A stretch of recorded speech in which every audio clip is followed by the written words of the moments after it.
Good afternoon.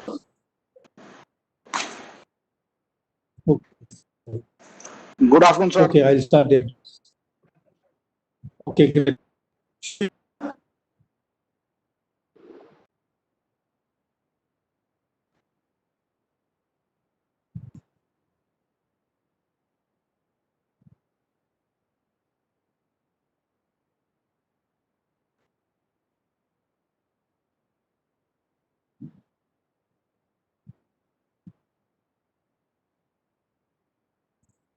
Good afternoon.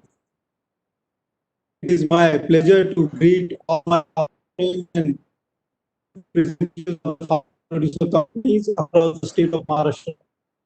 I'd like to introduce you to our chief guest today, Sri Monty ji, who has a heart for the farmers, and this is his idea of interacting with farmer producers and CEOs directly.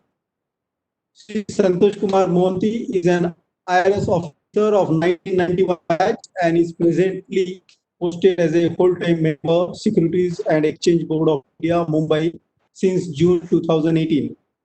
Prior to taking charge as a full-time member, Sri Mohanty held the position of Executive Director, Securities and Exchange Board of India on deputation since September 2015 and looked for various departments such as Commodity Derivatives, Market Regulation Department, Department of Debt and Hybrid Securities, Corporate Finance Department, and Office of Investor Assistance and Education. As a whole-time member, Sri Mohanty looks after the entire secondary market, comprising Market Regulation Department, Commodity Derivatives, Market Regulation Department. He also looks after Office of International Affairs, functioning of regional offices, apart from discharging quasi-judicial responsibilities. He also chairs High-Powered Committee of Cybersecurity constituted by SEBI to spearhead the cybersecurity activities of market infrastructure areas. Sri Mohanty has served as a member of expert committee for integration of commodity spot market and derivatives markets constituted by Government of India in 2017. Has also chaired another committee constituted by Government of India in 2019 for framing of warehousing norms for non-agriculture commodities. As a finance officer, he has served for more than 25 years at Kolkata, Mumbai, Nagpur, Jamnagar in various capacities. Then I would like to introduce our guest of honor, Sri Ashish Chauhan. He is an IIT Mumbai engineering graduate and MBA Calcutta. He is also known as the father of the derivatives market, and I hope he will also have another in the cap or developing in true sense. He is a managing director of Bombay Stock Exchange, and Bombay Stock Exchange is more communities for the benefit of agriculture markets.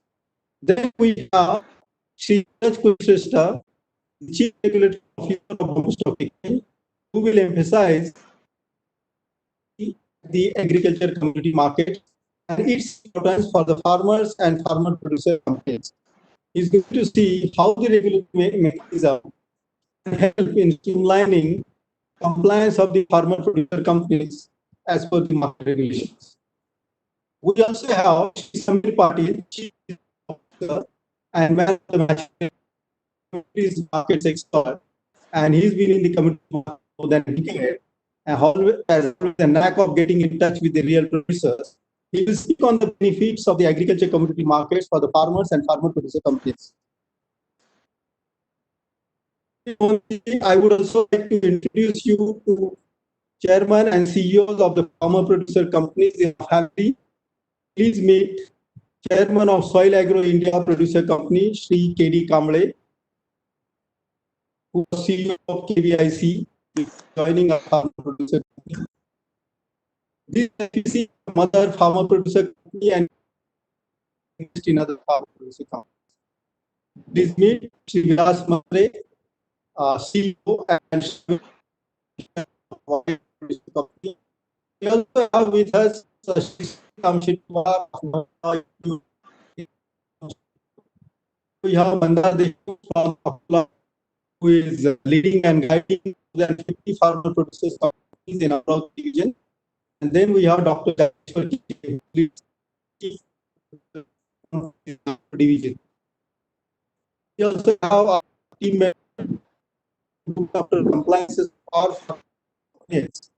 And the last one is Ashwajit Bhosle of Usmanabad FPC, who looks after most of the farmer producer activities in the Usmanabad and rest of Marathwada districts.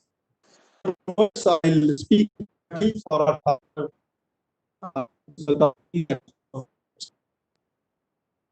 आपण सर्व शेतकऱ्यांचे आणि शेतकरी कंपनीचे हार्दिक स्वागत.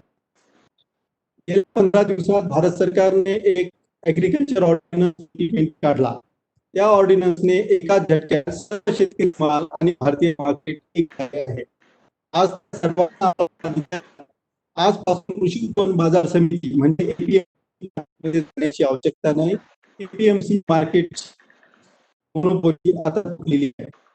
आजच्या कॉन्फरन्समध्ये आपण आपला माल direct पूर्ण पारदर्शक पद्धतीने कसा विकू शकतो आणि कमोडिटी एक्सचेंज कसा विकू शकतो हे जाणून घेणार आहोत.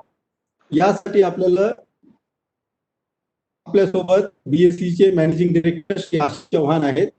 ते ऍग्रीकल्चर कम्युनिटी मार्केटच्या फायद्यांबद्दल माहिती देतील. आपणा सर्व माहिती समजावी म्हणून हा संपूर्ण प्रोग्राम मराठी आणि हिंदी भाषेत घेण्यात येणार. श्री आशिष चव्हाण नंतर Shri Dheeraj Kulshreshtha, chief regulatory officer BSc,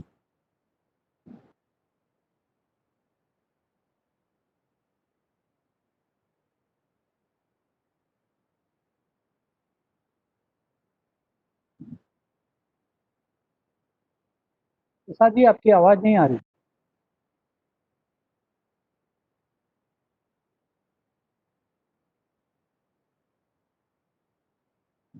भारतीय कमोडिटी मार्केट.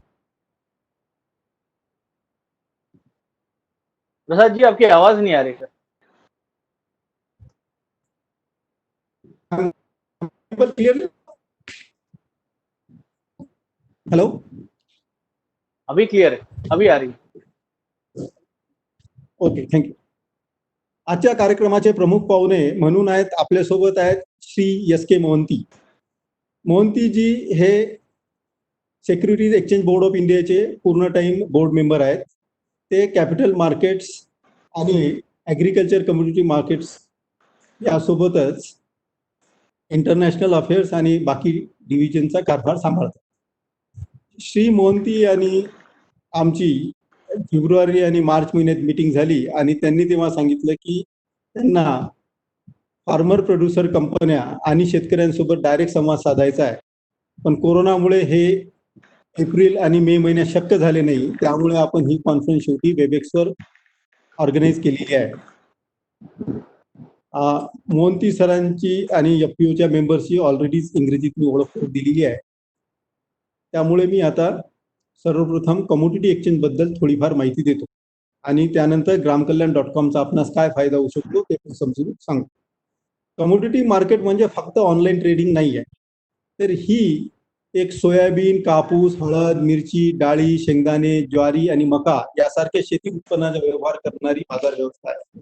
ही आपणा सर्व शेतकऱ्यांच्या आणि शेतकरी कंपन्यांच्या फायद्याची बाजार व्यवस्था आहे. यासाठी त्यांचे ग्रेडिंग करण्यासाठी ग्रेडिंग मेकॅनिझम आहे. ग्रेडिंग झाल्यानंतर त्यांचे गोदाम असतात, त्यात आपण माल ठेवू शकतो आणि तो माल डिलिव्हरी बेस्ड सिस्टमनुसार सुद्धा आपण विकू शकतो. ही संस्था कशी काम करते आणि त्यात बीएससी कम्युनिटीचा काय रोल आहे हे श्री समीर पाटील आणि आशिष चव्हाण आपल्याला सविस्तर माहिती देतील. आपण आपल्या वऱ्हाड कॅपिटलमध्ये आपल्या सुरुवातीच्या फार्मर प्रोड्युसर कंपनीची 1 लाख रुपयाच्या स्टेजला असते. त्या स्टेज पासून 12 ते 18 महिन्यात तिला 1 ते 2 कोटी रुपयाचा प्रोजेक्ट कसा लावून देतो आणि त्यासाठी ज्या काही सेवा देतो त्याबद्दल माहिती हवी असल्यास आपण ftc@varhad.in वर ईमेल करू शकता. त्याचबरोबर आपला जो मार्केट प्लेस आहे ग्रामकल्याण.com, त्या मार्केट प्लेस कॅश मार्केटमध्ये माल विकण्याचे काय मेकॅनिझम आहे हे पण तुम्हाला आम्ही नंतर सविस्तर युट्यूबच्या द्वारे सर्व काही समजून सांगू. आज आपल्यासोबत सोयाबीन, तूर, हरभरा यांचे जास्तीत जास्त उत्पादक शेतकरी आहेत. वाडेगाव आणि नवरगावचे काही शेतकरी शेंगदाणा सुद्धा उत्पादन करतात. या सर्व शेतकरी आणि शेतकरी कंपनी आमचे प्लॅटफॉर्मचे सदस्य होऊ शकतात आणि आपला माल विकू शकतात. ग्रामकल्याणचे दर हे आवक आणि जावक यावर अवलंबून असतात, पण तरीही आम्ही शेतकऱ्यांना जास्तीत जास्त भाव हा पारदर्शकपणे देण्याचा प्रयत्न करतो. याबद्दल अधिक माहिती हवी असल्यास आपण cu@gramkalyan.com वर ईमेल पाठवू शकता. यात मी एक उदाहरण देऊन माझे 2 शब्द संपवतो. यात आपण वाडेगाव प्रोड्युसर कंपनीचे शेंगदाणे जवळजवळ 12 टन शेंगदाणे 110 रुपयांनी दुसऱ्या एका प्रोड्युसर कंपनीला विकले होते. कारण की शेंगदाणे मार्केटमध्ये आल्याबरोबर शेंगदाण्यांचा रेट 120 रुपयावरून 91 रुपये पडला. तर आपण 24 मे पर्यंत वाडेगाव FPOचे शेंगदाणे विकले आणि त्यानंतर भाव 92 झाला. जर आपल्याला फ्युचर मार्केटमध्ये शेंगदाणा विकता आला असता तर वाडेगाव FPOचा जवळजवळ 800 टन शेंगदाणा हा फ्युचर मार्केटमध्ये 110 किंवा 120 रुपयांच्या दरम्यान विकला गेला असता आणि शेतकऱ्यांचे 25% लॉस हा हेज करता आला असता. या बाबतीत अधिक माहिती आणि याचे सर्व फायदे श्री आशिष चव्हाण हे आपल्याला आपल्या भाषेत देतील. श्री आशिष चव्हाण.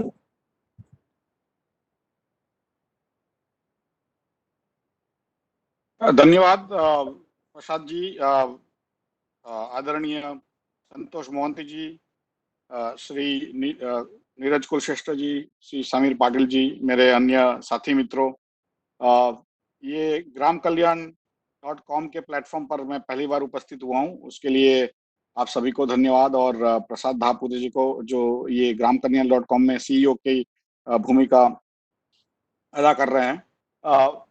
जो ये फार्मर प्रोड्यूसर्स ऑर्गेनाइजेशन है वो इसलिए बनाए गए हैं कि छोटे छोटे जो किसान हैं वो साथ में मिलकर के अच्छा काम कर सके और अपनी जो उत्पाद है उसके लिए अच्छे से अच्छा दाम निकाल सके। उनको बाकी जो सुविधा चाहिए, सॉइल टेस्टिंग से लेकर के फर्टिलाइजर और बीज वगैरह की जो असुविधा होती है उसको कैसे उनको मुआवजा कराया जाए, उसकी वजह से फार्मर प्रोड्यूसर ऑर्गेनाइजेशन और FPO की रचना भारत सरकार बहुत प्रोत्साहन दे रही है। पिछले कई सालों से हजारों FPO की रचना हुई है और मुझे लग रहा है कि आगे जाके जो ये एग्रीकल्चर में एक नई क्रांति लाएगी। और पिछले कुछ महीनों में भारत सरकार ने और भी एग्रीकल्चर नीतियों में, किसान की नीतियों में बहुत परिवर्तन किए हैं और APMC के साथ कई और जगहों पे भी आप अपना माल बेच सकते हो, उसके लिए भी एक तरह से आपको सुविधा दी है। तो मुझे लग रहा है कि ये जो व्याख्यान है वो एक तरह से उचित है कि हम हर चीज का यहाँ पर जिक्र करेंगे, यहाँ पर बात करेंगे। सेबी जो है वो securities exchange board of India कहा जाता है और उसकी रचना एक रेगुलेटर के रूप में भारत सरकार ने की है, भारत की संसद ने की है। तो हर चीज जो स्टॉक मार्केट में या कमोडिटी के वायदे बाजार में होती है वो सेबी रेगुलेट करती है। उनके जो फुल टाइम मेंबर है वो हमारे बीच उपस्थित है, तो वो भी हमें बताएंगे कि आगे जाके FPO के द्वारा छोटे छोटे जो किसान है वो भी कैसे अपने माल के लिए, जैसे प्रसाद जी ने बताया, सिंगदाना में कैसे हेज कर सकते थे। मीन्स आगे के समय में 3 महीने पहले, 6 महीने पहले अपना माल हम बेच सकते हैं। तो काफी एक तरह से रिलीफ मिलेगी हमें, एक तरह से कंफर्ट मिलेगी कि हमें जब माल आता है तो भाव गिर जाता है, नॉर्मली मंडी में हम ले जाते हैं, उसके बजाय हम यहाँ पर हेज कर लेते हैं और हमें माल उतारने की भी सुविधा इस मार्केट में होगी, जहां पर जैसे प्रसाद जी ने बताया वेयर हाउसेस वगैरह भी हम, माल के गोदाम भी हमने कई मार्केट्स में लगाए हुए हैं। तो आपके लिए भी, आपकी जितनी भी प्रोडक्ट्स होंगी उसके लिए हम आप लोगों से चर्चा करके अगले साल में जो प्रोडक्ट हमारे वहाँ ट्रेड नहीं होती है उसको हम यहाँ पर लाएंगे आपकी सुविधा के लिए। आज हम रुई या जो कपास कहते हैं उसका हम ट्रेडिंग करते हैं, गुआर गम, गुआर सीड का ट्रेडिंग करते हैं, उसकी काफी इंटरनेशनल मार्केट में भी उसकी काफी खपत रहती है। हल्दी या टर्मरिक जिसको कहते हैं, उसका भी हम ट्रेडिंग करते हैं सतारा, सांगली वगैरह जिलों में। और आलमंड जो बादाम कहते हैं हम, उसका भी हम ट्रेडिंग करते हैं। आगे जाके कई और कमोडिटी लाने की हमारी इच्छा है, जिसमें सोयाबीन प्रमुख है। और भी कई नई सुविधा है, जैसे प्रसाद जी ने कहा सिंगदाना वगैरह, उसके लिए भी हम अभी कार्यरत रहेंगे। अगले 1 साल में आप लोगों के साथ मिल करके उसकी क्या क्वालिटी होनी चाहिए, क्योंकि जो खरीदार है वो क्वालिटी देखकर ही माल खरीदेगा, तो हमें उसको अच्छी क्वालिटी का माल देना है, अच्छे जगह पे देना है, गोदाम में देना है, नहीं कि हम अपने खुले जगह पे दे दें। तो ऐसी कई चीजें जो है हमें सीखनी पड़ेगी। अपने उत्पाद के लिए हमें ज्यादा पैसे चाहिए, और एक तरह से कंफर्ट चाहिए कि अगले 3 महीने में माल आने वाला है, लेकिन आज ही मैं बेच दूं। तो वो जो चीजें हैं वो यहाँ पर आपको पॉसिबल रहेगी, आपको एक तरह से मिलेगी। तो मुझे लग रहा है कि आगे जाके ये बहुत आपके लिए कार्यरत का उपयोगी रहेगी। बीएसई एक तरह से दूसरा भी विचार कर रही है कि जो स्पॉट मार्केट है, आज हम सिर्फ वायदा मार्केट में काम कर रहे हैं, लेकिन आगे जाकर के हम जो रोकड़े का मार्केट है, आपका माल आते ही आप बेचना चाहते हो, उसके ऊपर भी हम विचार कर रहे हैं। हमने सेबी से एक अर्जी की हुई है, उसका अप्रूवल आता है तो हम आगे जाके जो स्पॉट का या रोकड़े का सौदा है वो भी आपको हमारे सिस्टम पे करने देंगे। तो ग्राम कन्याल जैसे कई जो छोटे पोर्टल्स हैं, जो आपको ट्रेड वगैरह देना चाहते हैं, आपको अच्छा उत्पाद के लिए भाव देना चाहते हैं, वो भी हमारे साथ आगे जाके जुड़ सकेंगे। तो मुझे अच्छा लग रहा है कि आप सब आज सेबी को और बीएसई को सुनने के लिए आज इकट्ठा हुए हैं वेब के द्वारा। ये नई सिस्टम है, क्योंकि कोरोना ने हम सबको नई चीजें सिखाई है, कैसे एक दूसरे को मिले बगैर भी एक एक दूसरे के साथ रह सकते हैं, अच्छी चीजें कर सकते हैं, और कंस्ट्रक्टिव चीजें जो भारत में आगे जाके काम में आती है। तो मुझे लग रहा है कि ये एफपीओ का एक भविष्य उज्जवल है। और ये इलेक्ट्रॉनिक सिस्टम्स जो बीएसई लगा रही है किसानों के लिए, जो खेती से चीजें बनती है उत्पाद के लिए, तो मुझे लग रहा है आगे जाके सभी किसानों के लिए ये एक तरह से वरदान साबित होगी। उसके साथ मैं अपनी वाणी को विराम देता हूँ। धन्यवाद। थँक्यू आशिष जी, धन्यवाद. आशिष जी चव्हाण यांनी आपल्याला कॅश मार्केट आणि कॅश मार्केट बद्दल त्यांनी जे ऍप्लिकेशन केलेले आहे सेबी त्याच्याबद्दल माहिती दिली. पण यांचा आज कापूस आणि बाकी कमोडिटी मार्केट्समध्ये यांची गुवार सीड, गुवार गम, हळदी आणि महाराष्ट्रातलं सर्वात मोठं म्हणजे सांगलीची हळद. सांगलीची हळदच बीएसईला ट्रेड होते, ते सर्वात महत्वाचं आहे. आणि स्पॉट मार्केटमध्ये आलं तर त्याचा एक फार मोठा फायदा असा आहे की आज ग्राम कल्याणमध्ये आपण 48 पेमेंट द्यायची गॅरंटी देतो, पण इथे बीएसई सारखी मोठी संस्था सुद्धा याला एक प्लॅटफॉर्म म्हणून वर येईल आणि आपला माल आपण विकल्याबरोबर आपल्याला 48 तासात पेमेंट होईल. कारण की फ्युचर्सला ज्या महिन्याचा कॉन्ट्रॅक्ट असतं त्या महिन्यात डिलिव्हरी बेस पेमेंट असतं. पण कॅश मार्केट म्हणजेच मेन शेतकऱ्यांना लगेच कॅश पाहिजे, त्यामुळे स्पॉट मार्केट हे फार फायद्याचं राहील. तर आशिषजींचे फार आभार, त्यांनी थोडक्यात माहिती सांगितली आणि स्पॉट मार्केट सारखं फार मोठं आवश्यक पाऊल पण लवकरच सेबी जर अप्रूव्हल देईल तर प्रत्यक्षात येईल. आशिषजींचे भरपूर आभार. आता मी chief regulatory officer BSE Shri Neeraj Kulshreshtha यांना विनंती करतो की त्यांनी 2 शब्द सांगावे.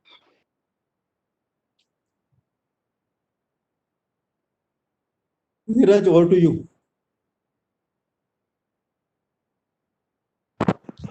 धन्यवाद सर.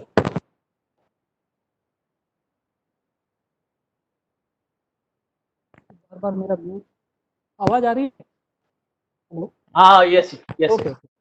तो धन्यवाद आपको बहुत बहुत. आपने मैं सब सर्वप्रथम श्री मोहंती जी, माननीय श्री मोहंती जी का स्वागत करता हूं, और मैं बहुत आभारी हूं ग्राम कल्याण और वरहाड कैपिटल का, जिन्होंने हमको ये अवसर दिया है आपसे बात करने का. मेरा रोल है यहाँ पे रेगुलेटर और रेगुलेटरी। तो इस संदर्भ में मैं कुछ छोटी सी बातें कहना चाह रहा था, थोड़ी सी बातें, जिससे कि सबसे प्रथम जो है, स्टॉक एक्सचेंज एक बहुत ही रेगुलेटेड नियमों वाली संस्था है। यहाँ पे हर चीज़ नियम से होती है, ये सर्वप्रथम है। इसलिए, और अब हम एग्रीकल्चर में और इस तरह की कमोडिटी में अगर आए हैं, हमारा मकसद है इस तरह से हम रेगुलेशन का इस्तेमाल, सही इस्तेमाल करके सारे फार्मर्स और सारे किसान और सारे एफपीओ वगैरह उनको कैसे बढ़ावा दे सकें सर। और इसमें, और एफपीओ को ट्रेड करने के लिए एक्सचेंज पे कोई बहुत ज़्यादा बहुत सिंपल प्रोसेस है, बहुत सादा प्रोसेस है, जिसमें आपका जो हमको, आप एक निवेशक की तरह भी ट्रेड कर सकते हैं। आपको कोई ब्रोकर चाहिए, और एक वो है, और दूसरा आपके पास अगर पैन हो या कुछ इस तरह का एड्रेस सबूत, और आपकी संस्था जो एफपीओ है उसके कुछ कागजात वगैरह चाहिए होते हैं, जिससे कि आपका अकाउंट सेटअप हो जाए। इसके अलावा एक और चीज़ चाहिए होती है, वो होती है आपका एक रिपॉजिटरी अकाउंट बोलते हैं, जो आप एक, जहाँ पे अगर आप माल जमा करें वेयर हाउस में, तो उसके उसके बदले आपको एक इलेक्ट्रॉनिक रसीद मिल जाए। इलेक्ट्रॉनिक रसीद एक बहुत ही ज़रूरी चीज़ है एक्सचेंज पे सौदा डालने के लिए। ये कुछ रूल्स जो हैं वो ही मैंने सोचा आपको बता दूं, क्योंकि एक्सचेंज का जो है वायदा बाज़ार पूरा ट्रांसपेरेंट है, पूरा पारदर्शी है।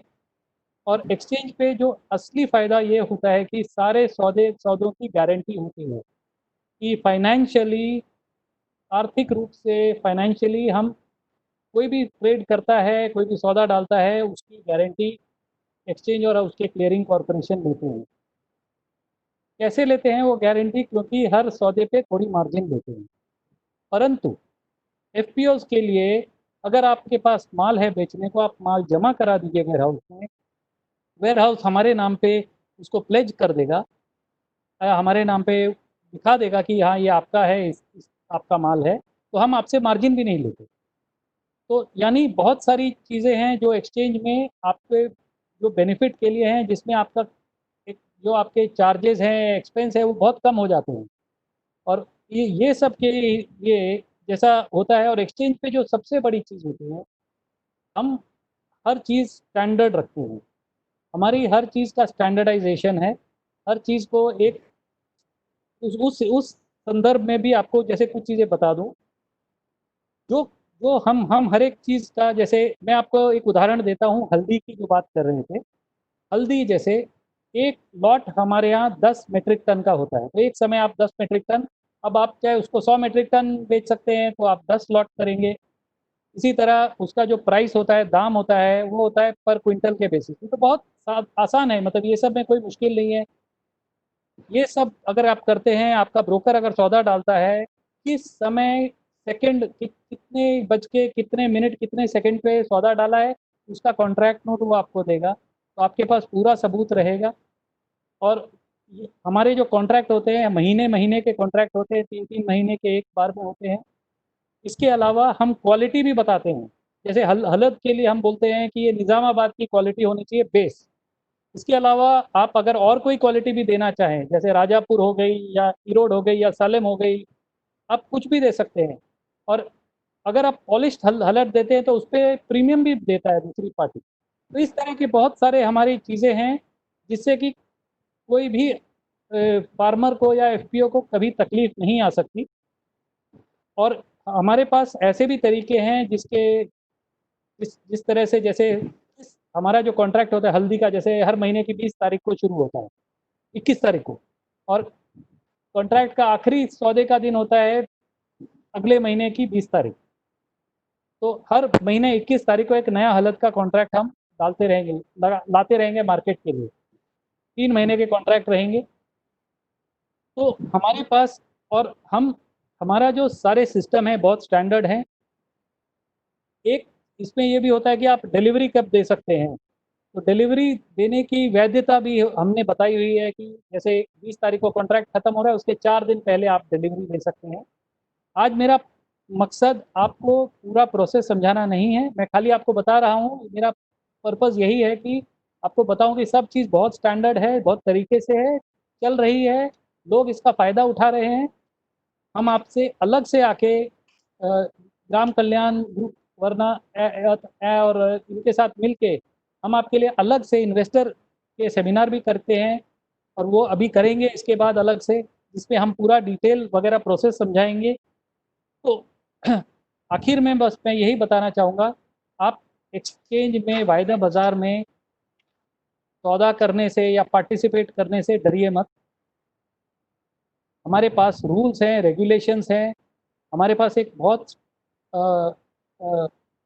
स्ट्रॉन्ग रेगुलेटर हैं, हमारे जो रेगुलेटर हैं सेबी हैं, और आप हमारे सारे रूल्स भी ऐसे बनाए हुए हैं जो फार्मर्स और एफपीओज के बेनिफिट के लिए हों, के फ़ायदे के लिए हों। और अगर हम आपसे और सीखेंगे, अगर आपसे हमको लगता है कि मार्केट के हिसाब से आपके बेनिफिट के लिए कुछ और भी करना पड़े, तो हम वो भी करने को तैयार हैं।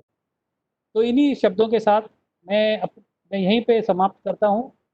बहुत धन्यवाद देता हूँ ग्राम कल्याण ग्रुप का, जिन्होंने हमको ये अवसर दिया। धन्यवाद, थैंक यू। धन्यवाद नीरज जी. नीरजजींनी आपल्याला सीबीची कंप्लायन्स प्रोसेस सांगितली. आपल्याला जर ॲग्रिकल्चर कम्युनिटी मार्केट म्हणजे बॉम्बे स्टॉक एक्सचेंजच्या ॲग्री कम्युनिटी मार्केटला जर माल विकायचा असेल तर सर्वात आधी आपल्याला अकाउंट ओपन करावं लागेल. 2 टाईपचे अकाउंट करावं लागतील. एक ते ट्रेडिंग अकाउंट राहील आणि एक डिपॉझिटरी अकाउंट.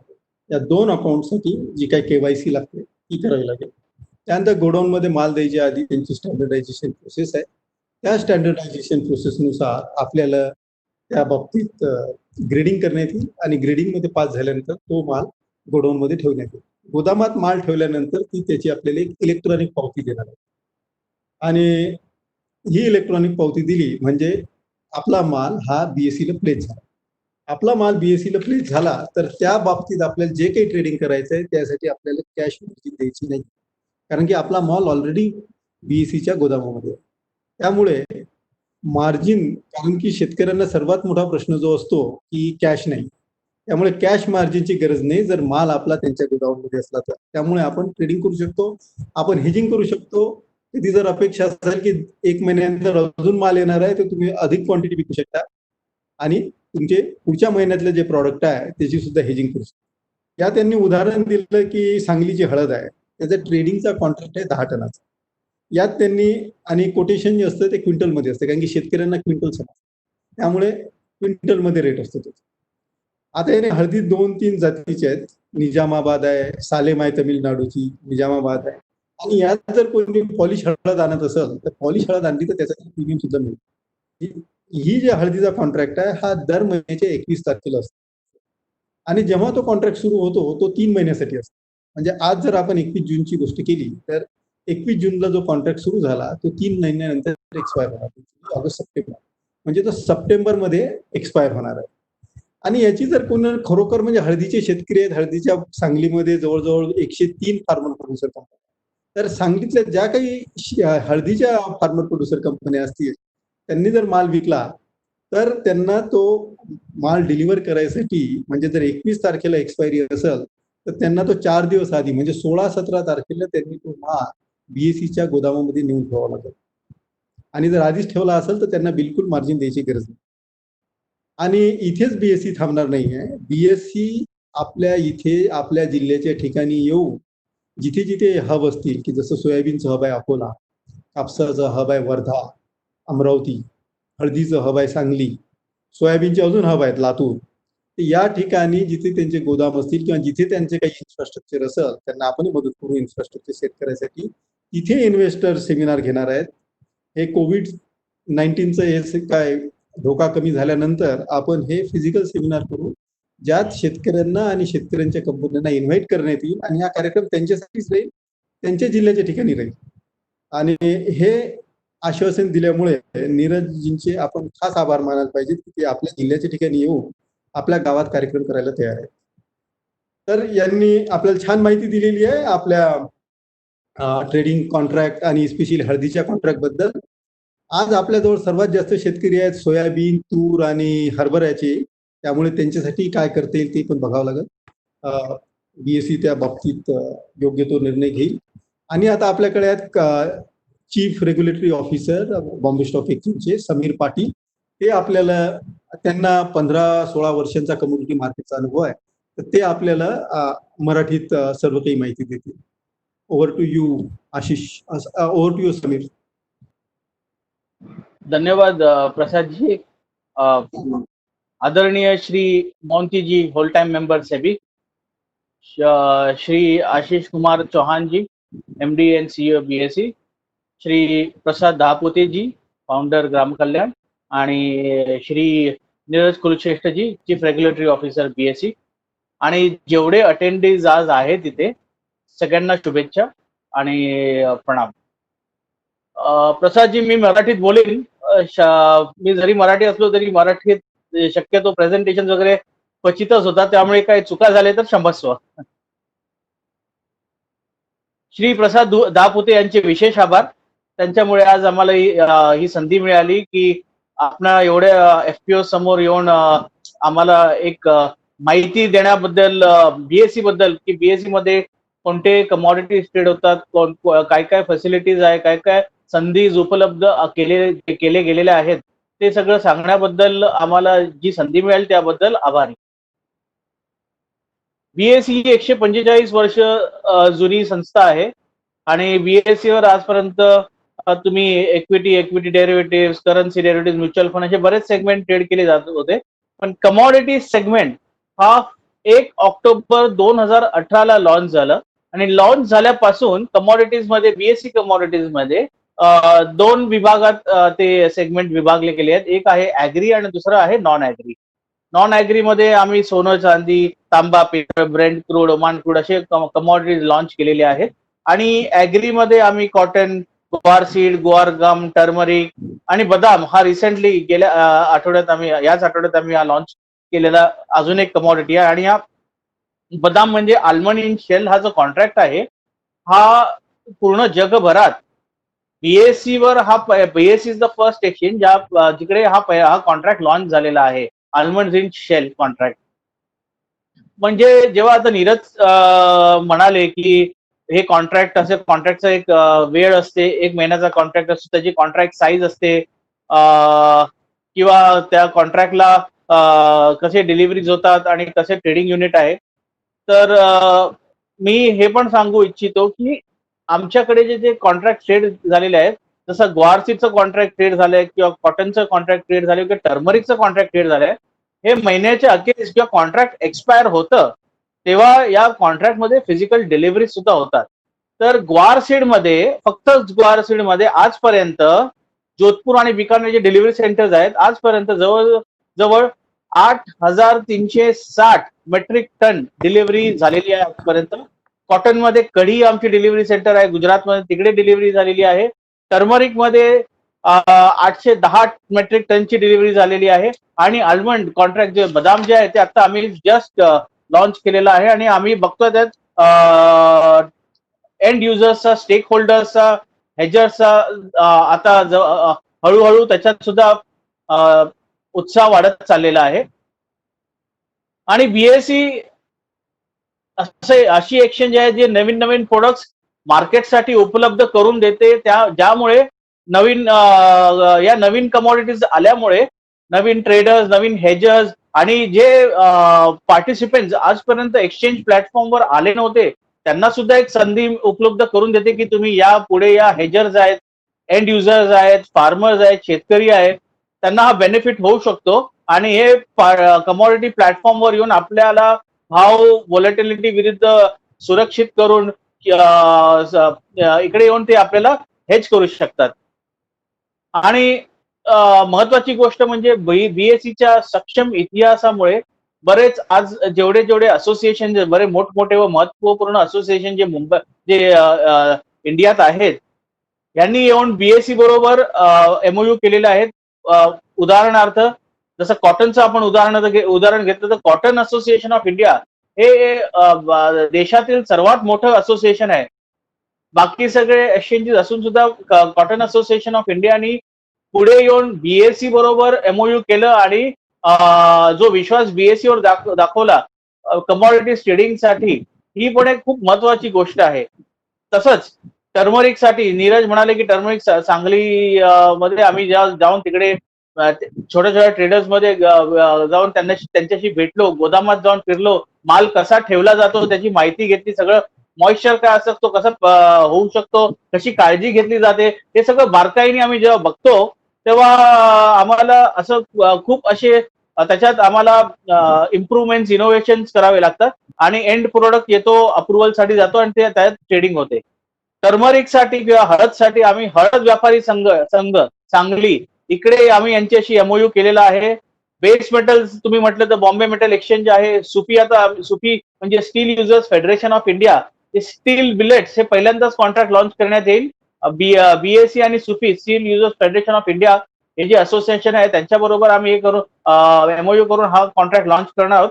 तर हे बरेच आम्ही उपक्रम करत असतो आणि नवीन नवीन कॉन्ट्रॅक्ट, नवीन नवीन कमॉडिटीज आम्ही बीएससी वर लॉन्च होतो, जेणेकरून जी एंड युजर आहेत ज्यांना आपल्या रोजच्या व्यवसायात आपल्या अंडरलाईंगला प्राइस व्होलॅटिलिटीमुळे नुकसान होऊ शकतं, ही लोक येऊन पुढे बीएससी वर हेज करू शकतात आणि आपल्याला भाव जोखीम विरुद्ध सुरक्षित ठेवू शकतात. आता बेनिफिट काय काय आहेत फार्मर्ससाठी? आज आपला जो हा कार्यक्रम आहे म्हणजे तर त्याच्यासाठी बेनिफिट फार्मर्ससाठी काय काय आहे हे मी तुम्हाला संक्षिप्त मध्ये सांगू शकतो.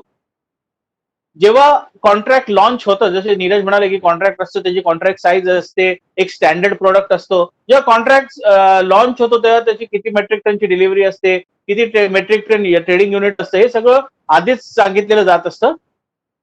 जेव्हा शेतकरी हा आपला माल एक्सचेंज डेझिग्नेटेड वेअरहाऊस मध्ये घेऊन येतो आणि तिकडे तो ठेवतो, कारण त्याला तिकडे ठेवून समजा 1 महिन्यानंतर जेव्हा कॉन्ट्रॅक्ट एक्सपायर होईल ते त्यांना डिलिव्हर करायचं असेल एक्सचेंजवर, एक्सचेंज माध्यमा थ्रू त्यांना जर डिलिव्हर करायचं असेल तर ते यूज करू एक्सचेंज डेझिग्नेटेड वेअरहाऊस यूज करू शकतात. तर याच्यात महत्वाची गोष्ट ही आहे की ह्यासाठी बीएससीने शेतकऱ्यांसाठी जे त्यांना प्रोत्साहन मिळण्यासाठी किंवा त्यांच्या फायद्यासाठी जे हे पुढे येऊन माल आपला व्यवस्थित गोडाऊन मध्ये ठेवू शकतात, सेफ ठेवू शकतात आणि तो पुढे आपण वाटल्यास फिजिकल डिलिव्हरी करू शकतात बीएससी वर प्लॅटफॉर्मवर कमॉडच्या. तर जेवढे वेअरहाऊसिंग चार्जेस आहेत ते बीएससीने वेव ऑफ केलेले आहे. तर ही एक सगळ्यात मोठी बाब आहे, ह्याच्यात शेतकऱ्यांना खूप मोठा फायदा आहे. आणि हे कशासाठी केले? याच्यासाठी केलं की जास्तीत जास्त शेतकरी यावे, त्यांना आपल्या भावाचा अचूक मोल मिळावा आणि पीएससी प्लॅटफॉर्मचा माध्यमाचा वापर करून आपल्या वेअरहाऊस मध्ये माल ठेवून ते व्यवस्थितपणे डिलिव्हरी करू शकता. नुसतं वेअरहाऊसिंग चार्जेस नाही, पण जेव्हा तुम्ही वेअरहाऊस मध्ये माल डिपॉझिट करता तर तुम्हाला जे कॉन्ट्रॅक्ट स्पेसिफिकेशन असतं बीएससीचं ते अचूक असण्यासाठी त्याची टेस्टिंग पण केली जाते, क्वालिटीची टेस्टिंग केली जाते. जे टेस्टिंगचे जे चार्जेस असतात ते एसिंग चार्जेस असतात. बरेच लोक येऊन म्हणाले साहेब टेस्टिंग चार्जेस पण खूप आहेत, जर तुम्हाला वाटत असेल की आम्ही जास्तीत जास्त येऊन इकडे डिलिव्हरी करू शकतो किंवा तुमचं माध्यम युज करू शकतो तर आम्ही नुसते वेअरहाऊसिंग चार्जेस नाही पण एसिंग चार्जेस सुद्धा आम्ही वेव ऑफ केले. तर हे एकंदरीत बघितलं तर एंड युजर, हेजर, फार्मर ना ही एक खूप मोठा फायदा आहे, खूप मोठी संधी आहे. आणि बीएससीचे ट्रान्झॅक्शन चार्जेस सुद्धा खूप खूप खूप कमी आहेत. तर एकंदरीत जर बघायला गेलात तुम्ही तर एकंदरीत कमॉडिटीज मार्केट सेगमेंट जास्तीत जास्त डिपेंड कसं व्हावं, कसे जास्तीत जास्त फार्मर येऊन बीएससी प्लॅटफॉर्मवर आपल्याला स्वतः येऊन भाव जोखीम विरुद्ध हेज करू शकतात, याचा अचूक उदाहरण म्हणजे बीएससी आहे. आणि त्याहूनही अधिक जर बोलायला गेलो तर कसं फार्मर्सला बेनिफिट व्हावं, सेबी सुद्धा याच्यात लक्ष घालते आणि बहुतेक ते सुद्धा एफपीओज ना सगळं त्यांनी फ्री करून ठेवलेलं आहे पार्टिसिपेशनसाठी. आणि याच्यामुळे काय फार्मर्स जास्तीत जास्त प्लॅटफॉर्मवर येऊ शकतात, त्यांना प्राइस ट्रान्सपरन्सी मिळेल, त्यांना डिलिव्हरी करण्यासाठी उत्तम माध्यम मिळेल आणि हे त्यांच्यासाठी सुद्धा एक उत्तम प्लॅटफॉर्म मिळेल. अजून एक नवीन एक फ्रेमवर्क आता, आणि मी त्यासाठी मोहंतीजी आज आहेत त्यांचं मी आभार मानतो. ऑप्शन्स ऑन गुड्स हा एक फ्रेमवर्क त्यांनी आता नवीन अप्रुव्हल दिला आणि BSE ने हल्लीच सोनं आणि चांदी, गोल्ड आणि सिल्वर, गोल्ड मध्ये 100 ग्रॅम आणि सिल्वर म्हणजे मध्ये 1 kilo bar options on goods हा कॉन्ट्रॅक्ट लॉन्च केला. आणि आम्ही आता हे option on goods agri commodities मध्ये सुद्धा इंट्रोड्यूस करणार आहोत. आम्ही बऱ्याच ऍग्री कमॉडिटीज वर काम करत आहोत. जसं फायनल होऊ आम्ही सेबीला रेग्युलेटरकडे जाऊ आम्ही अप्रुव्हलसाठी आणि अप्रुव्हल मिळाले की आम्ही ते लॉन्च करू. पण यात एक उत्तम गोष्ट म्हणजे फ्युचर्स आणि ऑप्शन्स दोन फ्रेमवर्क आहेत. पण फ्युचर्स मध्ये mark to market, initial margin वगैरे सगळं करावं लागतं आणि ऑप्शन्स जे आहेत ते फ्युचरवर डिव्हॉल्व होतात जे सध्याच्या फ्रेमवर्क मध्ये. पण ऑप्शन्स ऑन गुड्स मध्ये सगळ्यात चांगली गोष्ट म्हणजे छोटा फार्मर सुद्धा एक छोटं प्रीमियम भरून सुद्धा आपल्या स्वतःला तो भाव जोखीम विरुद्ध सुरक्षित ठेवू शकतो. आणि जेव्हा कॉन्ट्रॅक्ट एक्सपायर होतो तर त्याला ऑप्शन सुद्धा आहे की तो डिलिव्हरी टेंडर करू शकतो. तर ही एक चांगली खूप मोठी महत्वाची गोष्ट झालेली आहे सध्या. आणि 1 जूनला आम्ही या कॉन्ट्रॅक्ट लॉन्च केले, नवीनच आहे. आणि आम्ही याच्यासाठी आता ऍग्री कमॉडिटीज वर सुद्धा वर्क करत आहोत. कॉटन, ग्वार सीड हे सगळ्या कॉन्ट्रॅक्ट आम्ही काम करत आहोत. जसं आम्ही अप्लाय करू, आम्हाला अप्रुव्हल्स मिळतील, आम्ही ते लॉन्च पण करू. सगळ्यात महत्वाची गोष्ट टेक्नॉलॉजी. फार्मर किंवा एक एंड युजर, एक हेजर तो प्लॅटफॉर्मवर येतो आपल्या स्वतःला भाव जोखीम विरुद्ध हेज करण्यासाठी. तेव्हा प्रत्येक कॉस्ट त्याच्यासाठी खूप महत्वपूर्ण असते. BSE ने काय केलेलं आहे, जे farmers, end users, client, traders आहेत, BSE ने आपल्या सगळ्या मेंबर्सला हे जे फ्रंट एंड सिस्टम असतात, BSE चे 2 फ्रंट एंड सिस्टम आहे, एक बाव आणि बेस्ट, बोल्ट ऑन वेब आणि बेस्ट, जे आमचे 2 फ्रंट एंड सिस्टम्स आहेत, ते BSE ने आपल्या सगळ्या मेंबर्सला आणि सगळ्या त्यांच्या क्लायंट्सला फ्री ऑफ कॉस्ट दिलेला आहे. त्यामुळे जेव्हा हा फार्मर त्याला पार्टिसिपेट करायचं असेल, त्याला हेज करायचं असेल, त्याला ट्रेड करायचं असेल, त्याला टेक्नॉलॉजी लागेल, तेव्हा तो आपल्या मेंबर थ्रू या तो मेंबर कडे, जसं नीरज सरांनी सांगितलं की तो किंवा प्रसादजींनी जसं सांगितलं, त्यांना 2 अकाउंट एक क्लायंट अकाउंट आणि डिपॉझिट अकाउंट. जेव्हा तो क्लायंट अकाउंट ओपन करेल BSE मेंबरकडे, तर BSE मेंबरकडे ऑलरेडी बाव आणि बेस्ट हे टर्मिनल आहे, ते त्याला देऊ शकतात. तो शेतात ही जाऊन मोबाईल ऍप्लिकेशनवर सुद्धा आज सगळ्यांकडे स्मार्टफोन आलेले आहेत, तो तिकडे सुद्धा जाऊन आरामात फ्री ऑफ कॉस्ट हे व्यवहार करू शकतो. प्लस कुठच्याही वेअरहाऊसिंग चार्जेस नाही आहेत, ट्रेडिंग चार्जेस सुद्धा खूप मिनिमम आहेत, एसेंग चार्जेस सुद्धा नाही आहेत. तर हे एक BSE तर्फे हे खूप चांगलं एक प्लॅटफॉर्म आणि खूप चांगल्या सुविधा फार्मर्सच्या बेनिफिटसाठी आणि एंड युजर्सच्या बेनिफिटसाठी उपलब्ध करून दिलेले आहेत. आता एक जशी संधी मिळाली आहे, तर मी एक संक्षिप्तात मी सांगू शकतो. ऑप्शन्स मध्ये जे सगळे जगभरात ट्रेड केलं जातं, ऑप्शन्स मध्ये 2 टाईप असतात. एक असतं कॉल ऑप्शन आणि एक असतं पुट ऑप्शन. हे झाली इंग्रजी भाषा. पण कॉल, जेव्हा कोण कॉल ऍक्टिव्ह होतो त्याच्यामध्ये त्याला असं वाटतं की आपला जो माल आहे तो फ्युचरमध्ये किंवा भविष्यात त्यात जरा भाव वाढू शकतो, म्हणून ते कॉलमध्ये बाय करतात. आणि जेव्हा त्यांना असं वाटतं रे नाही आता 2 महिन्यांनी किंवा 3 महिन्यांनी भाव घसरू शकतो, तर ते पुट ऑप्शन घेतात. पुट ऑप्शन म्हणजे त्यांना असं वाटतं की खालचा भाव येतोय म्हणून ते खाली मंदीसाठी ते ट्रेड करतात. आता मी सोप्या भाषेत सांगू इच्छितो, कॉल म्हणजे हे जे लोकल कमॉडिटी ट्रेडर्स वगैरे जे आहेत ते म्हणतात, कॉल म्हणजे तेजी आणि पुट म्हणजे मंदी. मी कॉल विकतही घेऊ शकतो आणि पुट मी विकतही घेऊ शकतो. आता याचा फायदा काय, जेव्हा मी कुठचंही ऑप्शन मी विकत घेतो म्हणजे मी फक्त मिनिस्क्युअल प्रीमियम भरतो आणि हे भरल्यानंतर ह्याच्यानंतर माझं काहीही ऑब्लिगेशन नाही. मी सेफ आहे, प्राइस किती जाऊ दे, मला काही घेणं देणं नाहीये आणि I am really safe, secured in my future. तर हे जे 2 आहेत खूप महत्वाचे इम्पॉर्टंट पॉइंट आहेत. जेव्हा तुम्ही पुट घेता, समजा मी एक फार्मर आहे, शेतकरी आहे, मी माझी पोझिशन घेतली आणि समजा मार्केट खाली आलं, मी पुट विकत घेतलेलं आहे, मी प्रीमियम भरले 100-200 रुपये, माझं झालं, माझं काम तिकडेच संपलं. त्याच्यानंतर मला जर डिलिव्हरी द्यायची झाली तर मी पुढे जाऊन डिलिव्हरी ही देऊ शकतो. तर हा सर्वात मोठा फायदा आहे. आणि ऑप्शन्स ऑन गुड्स म्हणजे तुमचा ऑप्शन फ्युचरमध्ये डिव्हॉल्व नाही होणार, पण हा सरळ ऑप्शन जो आहे जेव्हा कॉन्ट्रॅक्ट एक्सपायर होईल तो डिलिव्हरीमध्ये एक्सपायर होणार. तर त्यामुळे हा खूप महत्वाचा भाग आहे आणि खूप महत्वाचा फ्रेमवर्क आहे जो सेबीनी अप्रूव्ह करून दिला आहे. आणि बीएसई हा पहिला एक्सचेंज होता जो ज्यांनी 1 जून 2020 ला गोल्ड मिनी आणि सिल्वर केजी मध्ये ऑप्शन ऑन गुड्स लॉन्च केले. आणि आम्ही आता सध्या ऍग्री कमॉडिटीज वर पण वर्क करत आहोत. खूप लवकरात लवकर हे ऑप्शन ऑन गुड्स ऍग्री मध्ये सुद्धा आम्ही लॉन्च करू आणि याचा फायदा शेतकऱ्यांना आणि एंड युजर्सला, हेजर्सला, ट्रेडर्सला कसा होईल हे ते येऊन बीएसई प्लॅटफॉर्मवर घेऊ शकतात. याबरोबरच मला जे म्हणायचं होतं ते माझे 2 शब्द माझे इथेच संपवतो आणि आम्हाला संधी दिल्याबद्दल खूप खूप आभार. धन्यवाद. धन्यवाद समीरजी. समीरजींनी आपल्याला ऍग्रिकल्चर कम्युनिटीमध्ये त्यांनी जे काही डिलिव्हरी बेस्ड ट्रेडिंग केलं त्याचे काही नंबर दिलेले आहेत. जसे की बिकानेर आणि जोधपूर मधल्या वेअर हाऊसेसमध्ये त्यांनी जवळजवळ 8,000 टनांची डिलिव्हरी दिलेली आहे.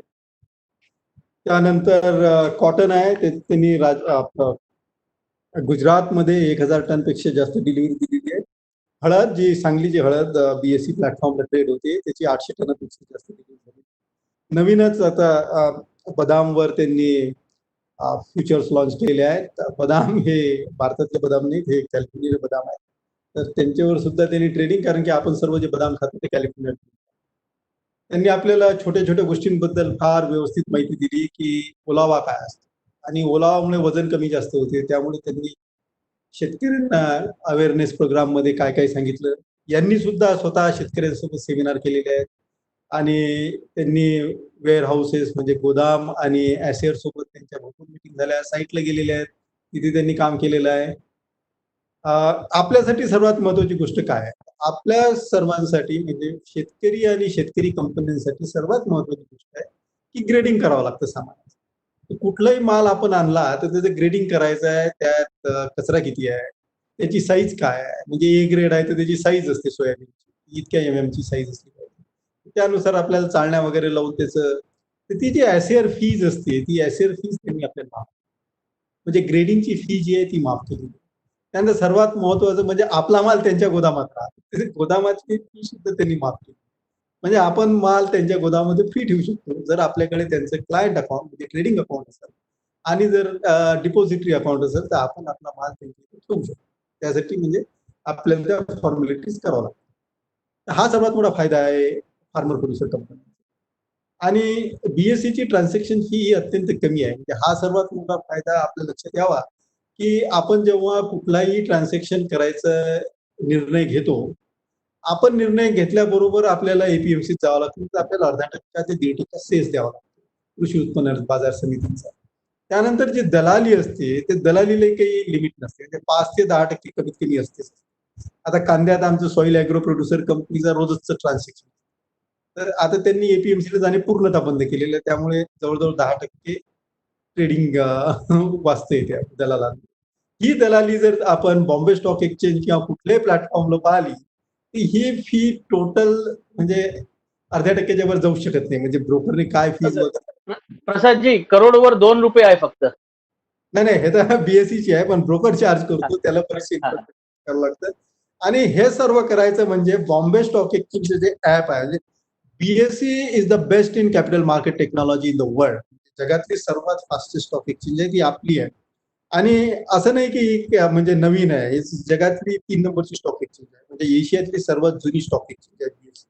तर आपल्या शेतात जर 4G असेल आणि तिथं जर टॉवर असेल एअरटेल किंवा जिओचा, तर शेतातून सुद्धा तुम्ही ट्रेडिंग करू शकता. तुम्ही त्याचे असेसमेंट स्वतःच करा की तुमच्याकडे ए कॅटेगरीचा किती सोयाबीन होणार आहे किंवा किती तूर होणार आहे आणि त्यानुसार. आणि बीएसईने एक नवीन इनोव्हेशन आणलेलं, हे इनोव्हेशन आहे ऑप्शन ऑन गुड्स.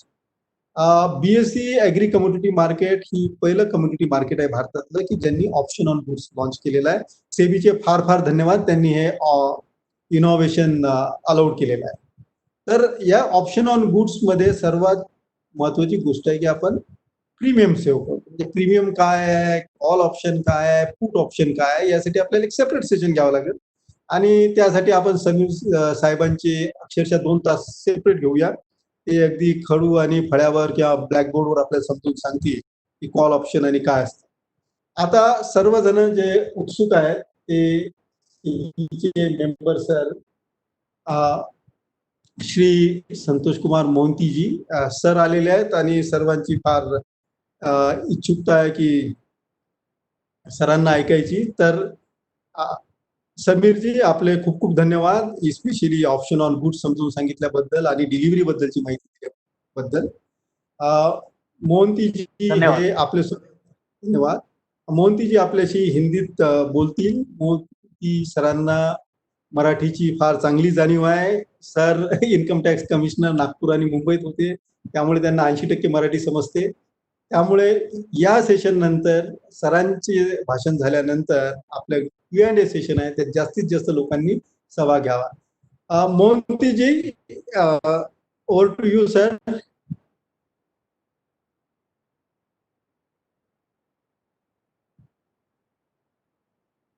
आप म्यूट है सर, म्यूट है.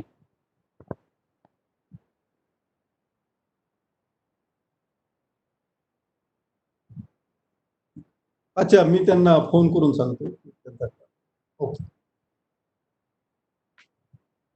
Sir, over to you. Sir आपके उधर म्यूट है शायद. आपके वहां म्यूट है, उसको अनम्यूट करना है.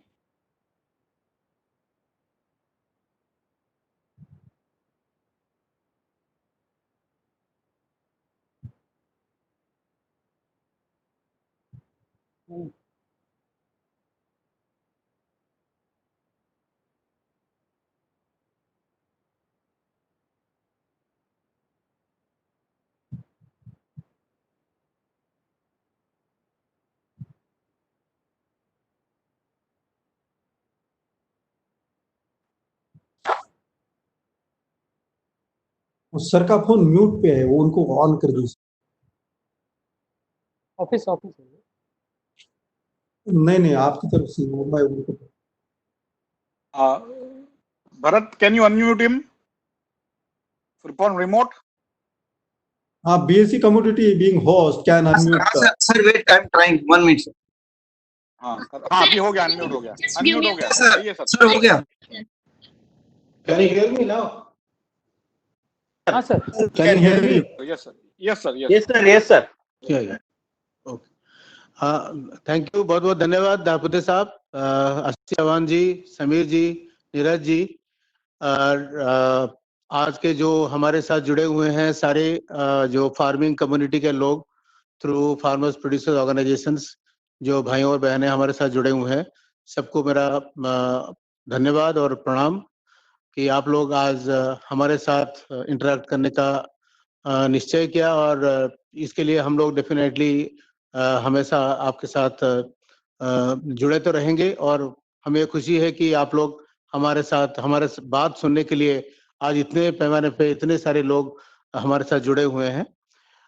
जब से हम प्रसाद दापुते साहब से संपर्क में आए, तब से आप लोगों के बारे में काफी सुनने को मिला कि आप लोग क्या क्या कर रहे हो, और फार्मर प्रोड्यूसर ऑर्गेनाइजेशन के हिसाब से आप लोग कृषि एग्रीकल्चरल प्रोड्यूस से लेके टेक्सटाइल और न जाने क्या क्या लाइन में इकोनॉमिक एक्टिविटीज में आप लोग जुड़े हुए हो. तो लास्ट टाइम जब हम दापुते साहब से मिले तो मेरा मन में बहुत ये आग्रह हुआ कि हम लोग जरूर आपसे मिले, क्योंकि फार्मर प्रोड्यूसर ऑर्गेनाइजेशन आज के दिन में गवर्नमेंट ऑफ इंडिया, सारे government, state government, SEBI, exchanges, सब लोगों के लिए बहुत इम्पोर्टेंस रखते हैं, क्योंकि हम फार्मर प्रोड्यूसर ऑर्गेनाइजेशन के थ्रू ही फार्मर्स के साथ संपर्क बनाना रखना चाहते हैं. तो जब पता चला कि दापुते साहब से कि वो जुड़े हुए हैं आप लोगों से, इतने लोगों से, तो हम भी चाहे कि हम भी थोड़ा आप लोगों से एक दिन एटलीस्ट बैठ के कुछ बातचीत करें. हमारा तो ओरिजिनल प्लान था अकोला जाके आप लोगों से मिले, या कहीं भी जहाँ पे भी दापुते साहब डिसाइड करते हैं वहाँ चले जाते, लेकिन जैसा माहौल चल रहा है अभी लगता है कि और बहुत समय लगेगा जब हम फिजिकली आपके सामने जाके आपके साथ मिलके बात कर सकते हैं और आपका जो भी मन में क्वेश्चन है उसका आंसर दे सकें. फिर भी क्योंकि अभी ऐसा समय चल रहा है कि लोग टेक्नोलॉजी के थ्रू एक दूसरे के साथ बात कर सकते हैं, इंटरैक्ट कर सकते हैं, तो हम भी सोचे हम क्यों पीछे रहें। सो फार्मर प्रोड्यूसर ऑर्गेनाइजेशंस, अगर वो लोग किसान लोग अगर वो लोग तैयार है हमसे बात करने के लिए, हम जरूर करेंगे। तो हमें जो पता चला आप लोगों के बारे में, आप लोग डाइवर्स प्रोड्यूस में आप लोग इन्वॉल्व है, जैसे सोयाबीन, चिकपीस, मूंग, उड़द, ग्राउंडनट, मैज, ज्वार, व्हीट, कॉटन इत्यादि बहुत सारे क्रॉप्स में आप लोग लगे हुए हैं प्रोडक्शन में। और कुछ लोग भी आप लोग जो है सॉर्टिंग, ग्रेडिंग और प्रोसेसिंग, पैकेजिंग यूनिट्स भी बना रहे हैं या बनाने वाले हैं।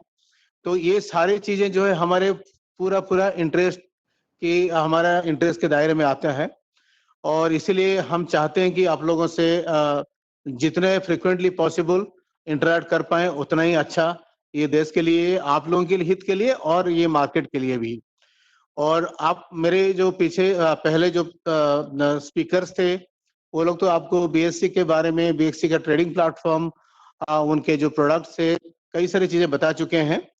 तो मैं लेकिन थोड़ा सा छोटा सा एकदम क्या कहते हैं फंडामेंटल कॉन्सेप्ट्स के बेसिस पे थोड़ा बात करना चाहूंगा। आप लोगों को पता होगा पिछले 2-3 साल से गवर्नमेंट का ये मुख्य प्रायोरिटी एरिया है कि फार्मर्स का इनकम कैसे डबल किया जाए। उसमें तरह तरह की चीजें आती हैं, एक्सपर्ट्स कमेंट्स देते हैं और गवर्नमेंट कमेटी बनाए हुए हैं और उसके हिसाब से काम भी कर रहे हैं कि फार्मर्स को अलाइड एक्टिविटीज दिया जाए, उनको खेती बाड़ी के छोड़ के और कुछ एक्स्ट्रा इनकम का व्यवस्था करा दिया जाए, नहीं तो डबल नहीं होगा। तो इसके ये चीज के ऊपर जो गवर्नमेंट काम कर रही है, उसमें एग्रीकल्चरल मार्केटिंग या बहुत ज्यादा इम्पोर्टेंस रखता है, क्योंकि मार्केटिंग जब तक अच्छा नहीं रहेगा, फार्मर्स को रेम्युनरेटिव प्राइस नहीं मिलेगा, तब डबल कैसे होगा फिर।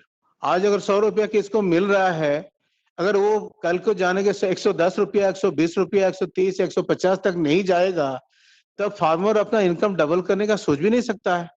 तो बढ़ेगा कैसे? अगर 100 रुपया 5 साल से 100 रुपया मिल रहा है सेम प्रोड्यूस का, 100 रुपया, 102 रुपया या 95 रुपीज, कभी बढ़ता ही नहीं है आगे। तो इसको बढ़ाने का क्या क्या विकल्प है? तो आप लोगों को पता होगा गवर्नमेंट कई सारे कदम उठा चुके हैं पिछले 2-3 वर्ष में। इट स्टार्टेड विथ जैसे कि आपको पता होगा इनाम से इलेक्ट्रॉनिक नेशनल एग्रीकल्चर मार्केटिंग, जो आज के दिन में मेरे ख्याल से 585 मंडी को इलेक्ट्रॉनिक मार्केट में कन्वर्ट कर दिया गया है। देन फिर गवर्नमेंट को लाए हैं एग्रीकल्चरल जो model agricultural produce and live stock marketing act, जो इनका ये इंटेंशन था कि ये एक्ट जो है, जो एग्जिस्टिंग स्टेट में हर एक स्टेट में अपना अपना एपीएमसी एक्ट है, उसको रिप्लेस करे और नेशनल लेवल में एक यूनिफॉर्म एक्ट आए, जिसके तहत फार्मर को अभी जो बहुत सारे चैलेंजेस है, जो एफपीओ को जो चैलेंजेस है, एपीएमसी में जाकर रजिस्ट्रेशन लेना और ट्रेडिंग करना, फिर वो जो सारे जो अड़तिया वालों के साथ उनके साथ डील करना, ये सारे जितने सारे चैलेंजेस है उसमें ले दे के कमीशन देने के बाद बहुत कम मिलना पैसा, जबकि आपको पता है कि आपका प्रोड्यूस, आपका मेज या सोयाबीन का कीमत उससे बहुत ज्यादा भाव में होलसेलर और रिटेलर आम खुलेआम मार्केट में बेचते हैं, आप फिर भी कुछ नहीं कर सकते हो। तो ये सब चीजों को निकालने के लिए ये एक्ट भी लाया गया था। और अभी फिर 19 वाला बजट में एफपीओ को, खास करके जो एफपीओ कंपनी के तौर पे देकर वो स्टार्ट कर सकते हैं, उनके लिए काफी टैक्सेशन का बेनिफिट्स गवर्नमेंट दिया। और उसके बाद फिर लास्ट बजट स्पीच में 2020 में गवर्नमेंट ये निश्चय किया कि कंट्री में 10,000 एफपीओ बनाएंगे, और ये एफपीओ के थ्रू ही जो है मार्केटिंग और अच्छा तेजी से फार्मर्स का प्रोड्यूस का होगा। ये बिलीव के साथ गवर्नमेंट 10,000 एफपीओ बनाने का संकल्प लिया है, जिसके लिए 1 लाख करोड़ का एक फंड भी बनाया गवर्नमेंट कि इंफ्रास्ट्रक्चर बनाए, जिसके बेसिस पे 10,000 फार्मर प्रोड्यूसर्स ऑर्गेनाइजेशन बन सके। तो ये एफपीओ गवर्नमेंट क्यों बनाना चाहता है? इसीलिए कि हमारा कंट्री में आप लोगों को पता होगा कि कितने मार्जिनल स्मॉल फार्मर्स है, लैंड होल्डिंग छोटे छोटे हैं, उनका कोई औकात ही नहीं है मार्केट में जाके अपने लिए कोई बात करें। थोड़ा सा अगर सरप्लस है उसको ले जाते हैं, लेकिन अड़तिया लोग जो भाव देते हैं वो लेके आ जाते हैं, उनका कोई बार्गेनिंग पावर ही नहीं है। अगर अकेले कुछ कर नहीं सकते हैं 500-600 फार्मर मिलके तो कुछ कर सकते हैं। वो तो अपना कोई मैनेजर रख लें, जो मैनेजर एटलीस्ट पढ़ा लिखा हो और कुछ जानता हो मार्केटिंग के बारे में, और उनको बीच बीच में समय समय पे उनको अवगत कराएगा सीड के बारे में, फर्टिलाइजर के बारे में, कैसे अच्छा क्वालिटी प्रोड्यूस करना है, और एट द सेम टाइम वो प्रोड्यूस को लेके कहाँ रखना है। थोड़े दिन के लिए रुक जाओ, अभी मत बेचो हार्वेस्टिंग के टाइम में, क्योंकि अभी बहुत कम कीमत में भी लोग ले रहे हैं। तो ये सब जो ज्ञान देने के लिए थोड़ा सॉर्टिंग मशीन, आसेइंग मशीन, कैसे उसका मॉइस्चर निकालना है, ये सारी चीज कौन करेगा? अगर आप मिल जाएंगे, इकट्ठा हो जाएंगे, एक ग्रुप बनाएंगे, तो ग्रुप का ताकत जो है एक इंडिविजुअल फार्मर का ताकत से कई गुना ज्यादा हो जाता है। तो इसके लिए फार्मर प्रोड्यूसर ऑर्गेनाइजेशन बनना बहुत जरूरी है। और आप ये मान लीजिए, इवन यूएसए, अमेरिका या कोई भी डेवलप्ड कंट्री में कोई फार्मर अकेले कुछ नहीं करता। वहां पे भी एग्रीगेटर कंसेप्ट है। वहां पे भी फार्मर ग्रुप में जाके एक वेयरहाउसिंग सर्विस प्रोवाइडर को, जो एलिवेटर बोलते हैं या साइलो कीपर बोलते हैं, उसको सारे अपना अनाज दे देते हैं, वो बेचते हैं उनके बिहाफ में जाके कोई मार्केट में। तो इसीलिए फार्मर प्रोड्यूसर ऑर्गेनाइजेशन जो बोलते हैं ना, एकता, यूनिटी, स्ट्रेंथ इन यूनिटी जो बोलते हैं, ये ऐसा स्ट्रेंथ देता है जिसके चलते ना केवल आप आपका प्रोड्यूस क्वालिटी ऑफ क्रॉप अच्छा कर सकते हैं, बट ऑल्सो आप जो है आपका बार्गेनिंग पावर इतना जबरदस्त बढ़ा सकते हैं कि सामने कोई आपको एक्सप्लॉइट नहीं कर सकता। इसलिए फार्मर प्रोड्यूसर ऑर्गेनाइजेशन का ये जो रेस्पेक्टेबल स्टाटस गवर्नमेंट लाया है, और बनाने के लिए भी गवर्नमेंट इतना इच्छुक है और सबको प्रेरित कर रहे हैं, सबको प्रेरणा दे रहे हैं, एनकरेज कर, नाबार्ड को कर रहे हैं, कोऑपरेटिव सोसाइटी को कर रहे हैं, तो एसएफएसी को कर रहे हैं।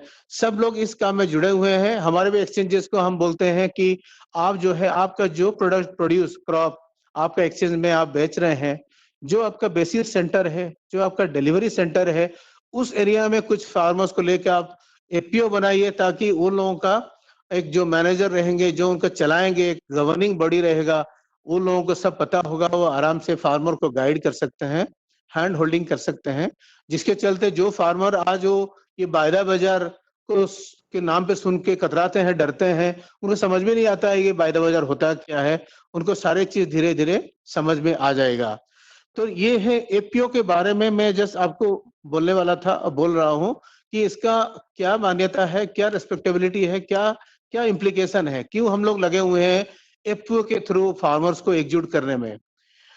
बस इसके बाद में एक दो छोटा छोटा सब्जेक्ट पे आऊंगा कि ये मार्केट होता क्या है। आप जानते हैं मार्केट प्राइमरी मार्केट है, एक सेकेंडरी मार्केट है, और एक बाद में जो है हम लोग बोलते हैं वायदा बाजार, जो कि डेरिवेटिव्स मार्केट है। प्राइमरी मार्केट होता क्या है?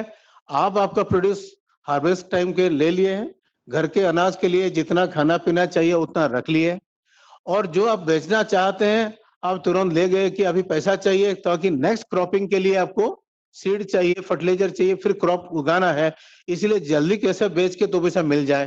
तो आप तुरंत तुरंत कहाँ चले? आप सीधा चले मंडी पे, प्राइमरी एपीएमसी मार्केट पे, फिर आड़तिया को लेके चले गए, उसका लाइसेंस है, लाइसेंस तो आपका नहीं है, और वो आपका हाथ पकड़ के ले जाता है कहीं कैसे कैसे करके आपका क्वालिटी डिसाइड हो जाता है, आपका ये क्वालिटी, फिर ऑक्शन होता है, कैसे होता है, 2 मिनट में आपका माल बिक जाता है।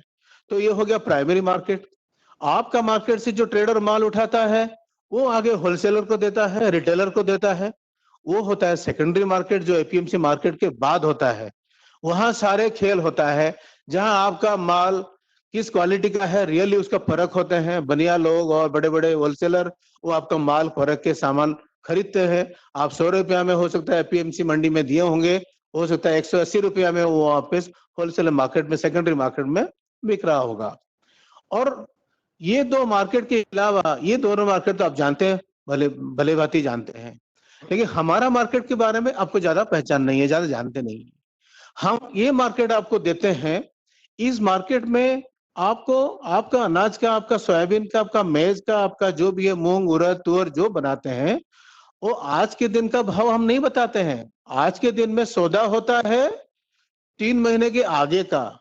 आप इस आज का सौदा जो बनाते हैं, 3 महीने के आगे क्या वो सौदा होगा, आपको जो क्या वैल्यू मिल रहा है, क्या पैसा मिल रहा है, आपको अगर मंजूर है आप वो सौदा करते हैं।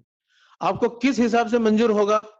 अब आपको इसी हिसाब से मंजूर होगा कि अगर मैं वो मेरा माल जो कि 5 क्विंटल या 10 क्विंटल या 1 टन या 2 टन है, अगर मैं आज हार्वेस्ट के टाइम में नहीं बेचूं, इसको रख दूं, कहाँ रखूं? कहीं ना कहीं अच्छा जगह पे रखूं, मेरे जगह है तो रखूं, या तो कोई वेयर हाउस में रखूं।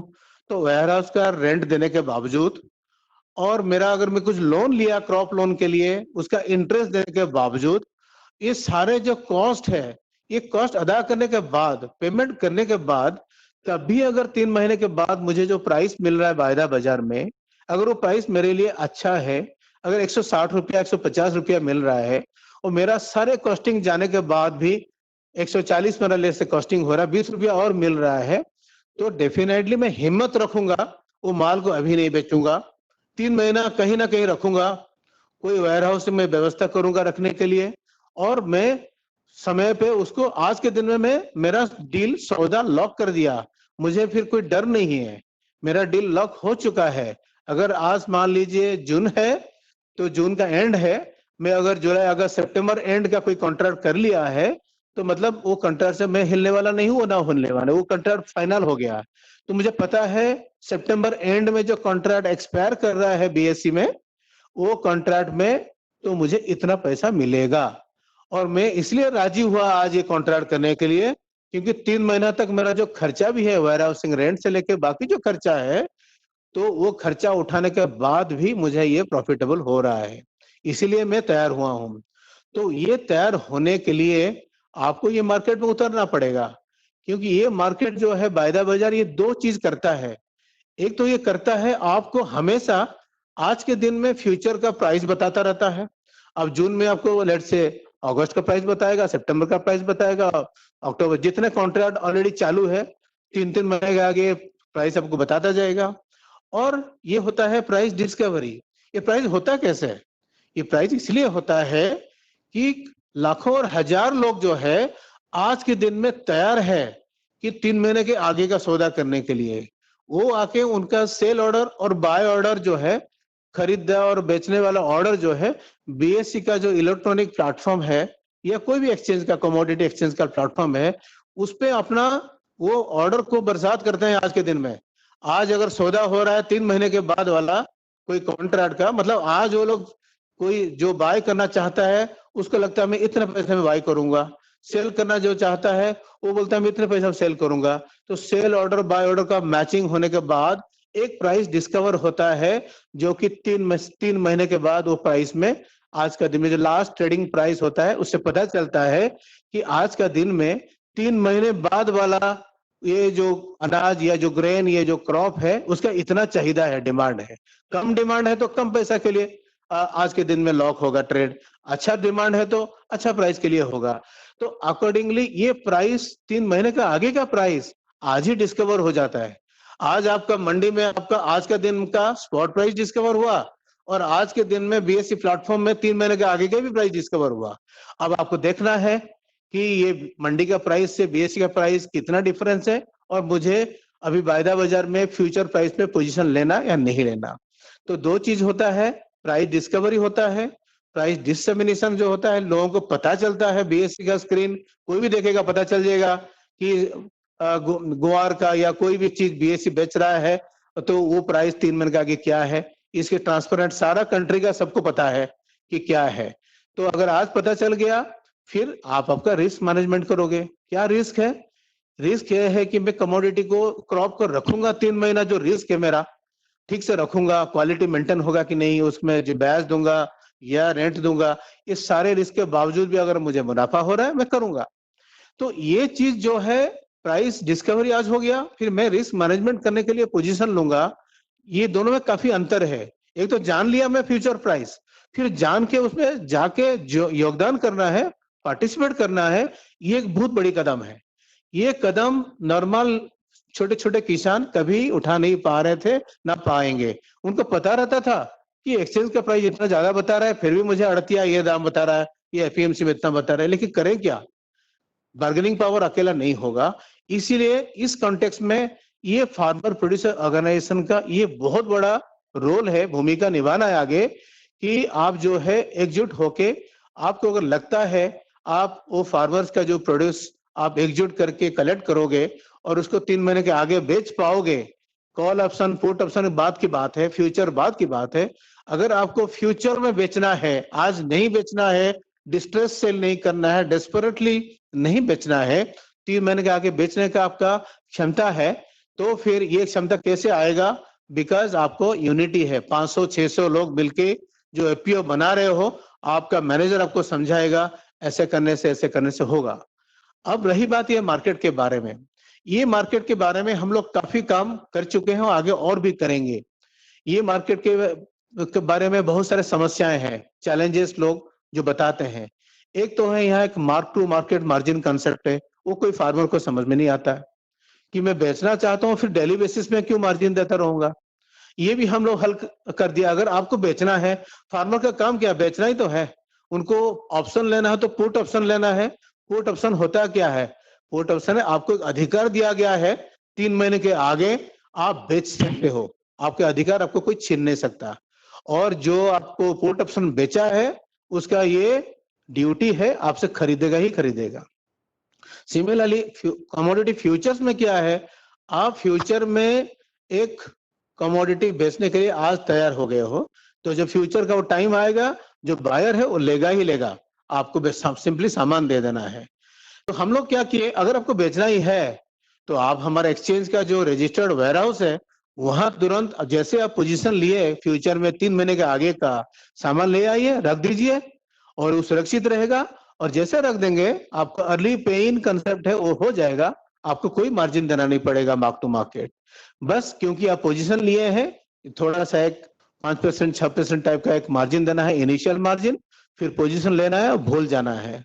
अगर ऑप्शन खरीद रहे हैं पुट ऑप्शन, तो एक टोकन अमाउंट देना है जो इंश्योरेंस टाइप का है, फिर भूल जाना है। 3 महीने के बाद अगर मार्केट में बहुत अच्छा से प्राइस मिल रहा है, आपको ये ऑप्शन एक्सरसाइज नहीं करना है, आप सीधा मार्केट में बेच दीजिए। अगर मार्केट में कम दाम में चल रहा है, आप ऑलरेडी अच्छा दाम पे ऑप्शन खरीद चुके हो, आप एक्सरसाइज करो, ऑप्शन बेच दो। तो ये है, आपको मैं बता रहा था संक्षिप्त में, ये भी एक मार्केट है। प्राइमरी सेकेंडरी मार्केट के अलावा ये भी एक मार्केट है। ये मार्केट नेशनल लेवल पे चलता है, इलेक्ट्रॉनिक एक्सचेंज पे चलता है। इसमें क्लियरिंग, सेटलमेंट इत्यादि गारंटेड है, कोई आपका भाग नहीं जाएगा करके। अगर कोई भाग भी गया, अदर पार्टी, अपर साइड का पार्टी, तो एक्सचेंज का जो क्लियरिंग कॉर्पोरेशन है वो आपका जो भी प्रॉमिस्ड प्राइस है वो आपको देगा। तो इसमें फिर जो क्वालिटी कॉन्शियसनेस बढ़ता है और हमारे एक्सचेंज का जो इन्वेस्टर एजुकेशन प्रोग्राम है उसमें आप भाग ले सकते हैं। और जो यहाँ पे आप एक बार इस मार्केट में जुड़ जाएंगे, उसके बाद खाली जुड़ना ही नहीं है, आपको कमोडिटी का क्वालिटी के बारे में पता चलेगा कि किस चीज का कमोडिटी का क्वालिटी अच्छा बिकता है मार्केट में। वो क्वालिटी उगाने के लिए भी आपको इनपुट मिलेगा, फीडबैक मिलेगा, क्या करना चाहिए। वही आपका एपीओ का जो गवर्निंग बॉडी, जो मैनेजर जो आपको चला रहे हैं, वो सारे आपको बताएंगे। तो ये मार्केट के बारे में थोड़ा सा आपको आइडिया देने के लिए बोल रहा था। और कमोडिटी डेरिवेटिव मार्केट का जो 2 फंक्शन है, प्राइस डिस्कवरी और प्राइस रिस्क मैनेजमेंट, वो बताया। रिस्क मैनेजमेंट करने के लिए आपको फ्यूचर्स में पोजीशन लेना पड़ेगा या ऑप्शन में पोजीशन लेना पड़ेगा, और कैसे लेंगे, क्या करेंगे, इसके बारे में डिटेल तो आपको पता चल जाएगा। और दायपुते साहब है आपसे जुड़े हुए हैं, जो भी क्वेरी है हम आपका हमेशा जवाब देंगे। और आपका इस मार्केट के साथ जुड़ने के लिए जो भी प्रयास हम कर रहे हैं आगे बढ़ाएंगे। जैसे बहुत लोगों को प्रॉब्लम होता है अकाउंट ओपनिंग में, उसमें हम लोग जब कैंप ऑफिस बिठाए, कई एक्सचेंज को बोले कि आपके जगह पे बैठा जाके आपका अकाउंट खुलेगा। कई जगह प्रॉब्लम होता है कि भाई हमारा माल जो है, हमको प्रॉब्लम होता है लेके वेयर हाउस तक पहुंचाने में। तो ये भी हम लोग बोले एक्सचेंज को, हम लोग रेगुलेटर फी जो है, एग्रीकल्चरल कमोडिटी डेरिवेटिव को रेगुलेटरी फी हम चार्ज करते थे, वो हम छोड़ दिए एक्सचेंज को। हम बोलते हैं ये जो सेव कर रहे हो रेगुलेटरी फी, हम आपको चार्ज नहीं करते हैं, वो पैसा का आप मत खर्च करो, उसको आप रखो, उसको फार्मर एफपीओ का इस काम में लगाओ। सपोजिंग उनका जो एक छोटा सा मॉइस्चर मीटर है, वो दे दो, वो मॉइस्चर टेस्ट कर देंगे, वहीं अपने जहाँ प्रोड्यूस उगाते हैं अपना फार्म गेट पे कर लेंगे। और यहाँ कोई ट्रैक्टर टेम्पो का व्यवस्था कर लो उनको लाने के लिए। और ताकि यार नहीं तो वेयर हाउस का टेस्टिंग वाला को वहां भेज दो, पैसा खर्च करके वो जाके वहीं टेस्ट करेंगे। ऐसा नहीं होगा माल आएगा वेयर हाउस में, और वेयर हाउस पर बोला कि नहीं आपका रिजेक्टेड हो गया, क्वालिटी पुअर है, वो नहीं होने देंगे आपका। तो वो चीज करने के लिए हम बोलेंगे आपके साइट पे वो चला जाएगा, टेस्ट भी कर लेगा। तो ये चीज भी हम, ये छोटे छोटे चीजें जो आपको सहायता करेगी, हेल्प करेगा, हम लोग वो सबका ध्यान दिमाग में रखते हुए काम कर रहे हैं। ये रेगुलेटरी फी हम माफ कर दिए हैं एक्सचेंजेस को। एक्सचेंजेस को फेज को इस तरह से इस्तेमाल करेंगे, हम ये निर्देश उनको दे चुके हैं। तो और अवेयरनेस प्रोग्राम हम बहुत कर रहे हैं, आगे भी करेंगे। हम लोगों का सेबी का भी एक पैनल इंस्टीट्यूशनल अवेयरनेस क्रिएट करने के लिए ट्रेनर है, बीएससी का भी है, सारे एक्सचेंजेस का भी है। आप लोगों में से अगर किसको बहुत ज्यादा अच्छा पता है ये मार्केट के बारे में, कोई भी एफपीओ का जो भी मैनेजर है या कोई ऑलरेडी ये मार्केट में आके टेस्ट कर चुके हैं, आजमा चुके हैं और अच्छा एक्सपोजर भी एक्सपीरियंस हुआ है, आप लोग भी ट्रेनर बन सकते हो दूसरे एफपीओ के लिए। वो भी आप हमको हमारे साथ संपर्क करें, एक्सचेंज का संपर्क करें, हम आपको हमारा कमोडिटी ट्रेनर बना देंगे ताकि आप आगे चल के ये मैसेज लोगों को दे। और जितने सारे मॉडर्न इंफ्रास्ट्रक्चर कंट्री गवर्नमेंट कर रही है उसमें हम लोग योगदान कर रहे हैं। नाबार्ड के साथ हम लोग भी संपर्क में हैं, नाबार्ड भी हमारा इसमें एडवाइजरी बोर्ड में है। तो ये सब संक्षिप्त में मैं ये बोलना चाहता था। आज पहली बार हम लोग आपसे मुलाकात तो नहीं कर पा रहे हैं, बट वेबिनार के थ्रू संपर्क में आ गए हैं। तो मुझे इतना बताना था कि ये सेबी क्या होता है। सेबी हम रेगुलेट करते हैं, हमारा रेगुलेशन के बारे में अगर आपको पता नहीं, आप किसी से पूछ सकते हैं जो इक्विटी मार्केट में कर रहे हैं ब्रोकर से, कि कैसा स्ट्रांग रेगुलेटर सेबी है। बीएससी तो आप जानते हैं 150 साल पुराना एक्सचेंज है, उनका टेक्नोलॉजी प्लेटफॉर्म और कि 150 साल पुराना एक्सचेंज होने के नाते उनका इतना तजुर्बा है ये डेरिवेटिव मार्केट में और इक्विटी मार्केट में और स्टॉक मार्केट में। तो वो बहुत पिछले 2-3 साल से इतना इंटरेस्ट दिखा रहे हैं कमोडिटी में। तो जब से कमोडिटी का काम चालू, रेगुलेशन चालू हुआ सेबी से, बीएससी शुरू से बहुत ही ज्यादा इंटरेस्ट दिखा रहे हैं। कोई भी नया प्रोडक्ट आता है वो उत्सुक रहते हैं पहले ही उसको चलाने के लिए, और चलाते भी है। अभी जैसे वो ऑप्शन इन गुड्स जो आपको समीर पटेल जी बताए, अभी तो वो गोल्ड सिल्वर में चालू किए हैं, आगे चल के एग्रीकल्चर कमोडिटी में भी चालू होगा। तो वो सिंपल प्रोडक्ट है, जैसे वो चालू होगा आपको बताएंगे।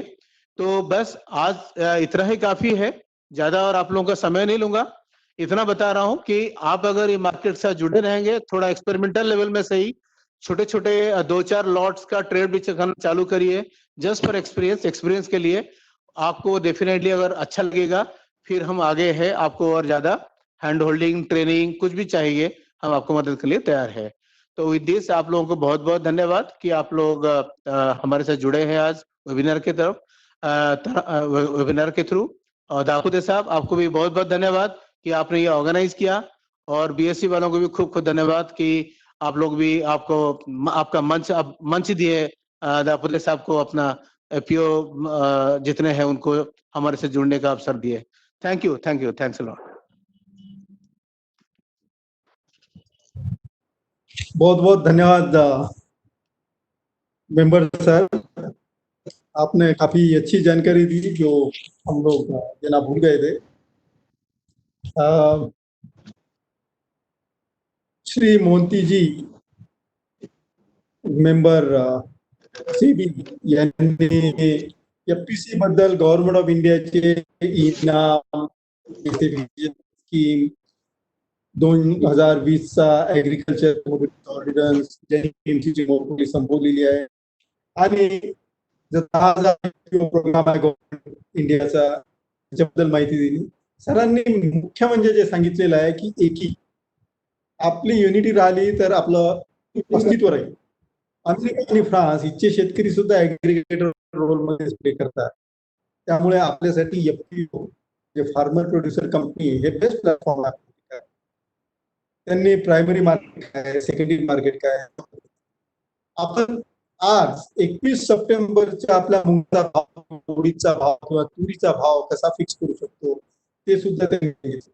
याला ते म्हणतात की प्राइस डिस्काउंट मेकॅनिझम, कारण की हे बीएससीच्या ई प्लॅटफॉर्मवर होतं। त्याचप्रमाणे ही किंमत आहे, ही किंमत सर्वांना माहित होती, त्याला ते म्हणतात प्राइस डिसेमिनेशन प्रोसेस। आणि ही प्राइस सर्व मार्केटमध्ये माहिती झाली आणि एफपीओ आणि फार्मर मेंबरला माहिती झाली, तर मग आपल्याला मार्केटमध्ये मॅनिप्युलेशन होणार। यातून जो गव्हर्नमेंटचा इनिशिएटिव्ह आहे डबलिंग फार्मर्स इन्कम, हे मार्केटिंग शिवाय होणार। आणि दुसरं सर्वात महत्वाचं म्हणजे आपल्या प्रोटेक्शनसाठी यांनी काय केलं. पहिल्या महत्वाचं म्हणजे सेबीने आपल्या प्रोटेक्शनसाठी रिस्क मेकॅनिझम आणलेला, त्यामुळे मेकॅनिझम ऑलरेडी ऍक्टिव्ह. आता हे सर्व आपल्याला माहिती आपल्यापर्यंत पोहोचण्याची असेल काय करावं लागतं. त्यासाठी इन्व्हेस्टिगेशन प्रोग्राम आहे सेबीचा इन्व्हेस्टर एज्युकेशन प्रोग्राम, जो कुठल्याही स्टॉकची होतो, ते लॉजिस्टिक, वेअरहाऊसिंग, एसिंग ह्या सर्व गोष्टी सुद्धा माहिती सरांनी आपल्याला एकदम थोडक्यात आणि फारच व्यवस्थित की पुट आणि ऑप्शन बद्दल माहिती दिलेली आहे. हेलो, आपकी आवाज थोड़ी क्रैक हो रही है. अच्छा, आपकी आवाज क्रैक हो रही है. Is it?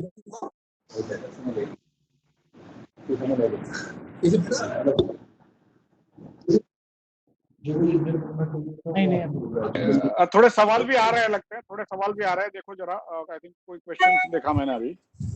ओके, तो मोहंती जी ने काफी अच्छे से हमें ये समझाया है और इसके बाद सवाल जवाब होंगे. Mohanty sir, if you can take a question, then otherwise we can take questions.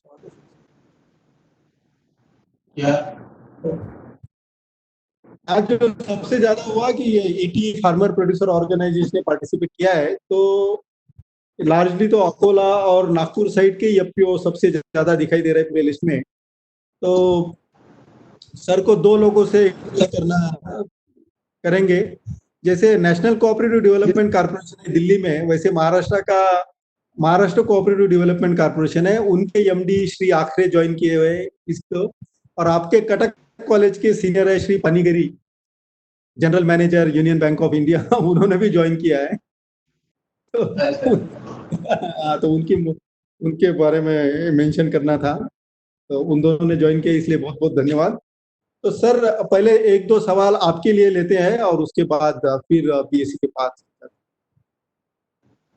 तर आपण आता आपला जो क्वेश्चन अँड आन्सर सेशन सुरू करूया. तर मेंबर सर आणि कोणासाठी जरी प्रश्न असतील तर तो प्रश्न विचारा, मी त्यांना कनेक्ट करू. एक्चुअली ना 3 क्वेश्चन यहाँ पे दिख रहे हैं. एक तो ये अमित राजपूत जी का है कि I want to have more knowledge about this market. दूसरा क्वेश्चन है कैलाश कलबंदे जी का कि कोई predefined commodity wise lot size है क्या, और है तो स्मॉल फार्मर जैसे वो कलबंडी जी है वो कैसे ट्रेड कर सकते हैं. एंड एनसीडेक्स में और बीएससी में क्या अलग अलग चीज है.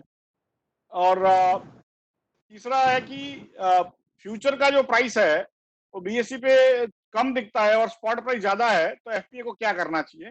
तो ऐसे कई क्वेश्चंस आ रहे हैं जो खास करके ट्रेडिंग रिलेटेड है. और कोई एग्रीकल्चर डिपार्टमेंट में से हरमीत सिंह पंजाब के, उन्होंने पूछा है कि ये ऐसे सेमिनार हम पंजाब में कैसे कर सकते हैं, तो उसके बारे भी उन्होंने सवाल पूछा हुआ है. हरमीत कौर जी ने. और देवकर जी ने पूछा है कि ये जो स्पीकर्स थे उनके जो कांटेक्ट नंबर वगैरह या तो ईमेल आईडी वगैरह आप पूछ सकते हैं कि मैं दे सकते हैं कि नहीं. और ठीक है, तो हमारे टीम मेंबर के ईमेल आईडी है, इनको दे देते. हाँ, और कुछ सवाल इधर भी है, चैट में भी मैं देख रहा हूँ, वो आप भी देख पाएंगे प्रसाद जी. हाँ हाँ, एक है सवाल, वो पूछ रहे हैं कि राइस के डिस्ट्रिक्ट से हैं, भंडारा से. हाँ भंडारा. तो वो राइस के बारे में पूछ रहे हैं.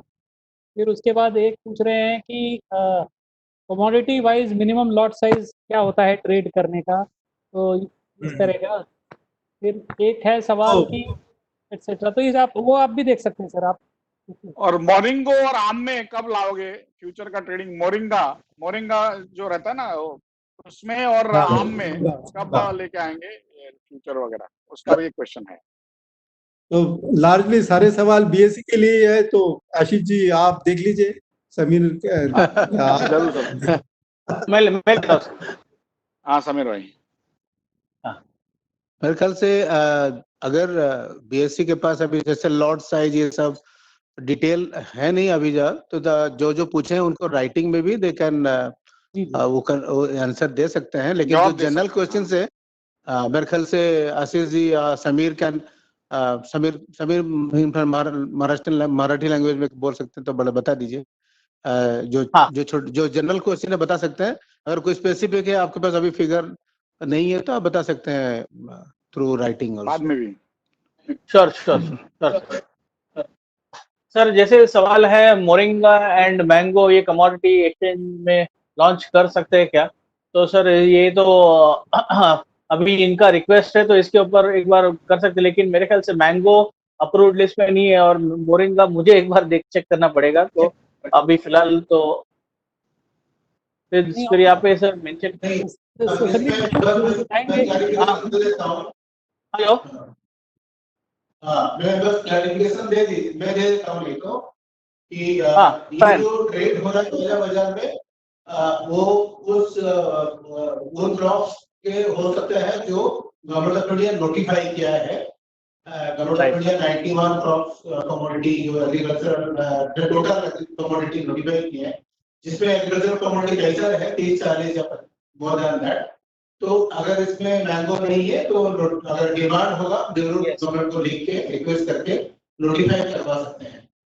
तो ये डिमांड असेसमेंट अगर बीएससी करके बता पाएगा कि बहुत ज्यादा डिमांड है फायदा बाजार में मैंगो लाने का या और कोई कमोडिटी, तो जरूर हम लोग गवर्नमेंट ऑफ इंडिया के साथ फॉलो करके नोटिफाई कराएंगे, फिर उसके बाद वो आ जाएगा।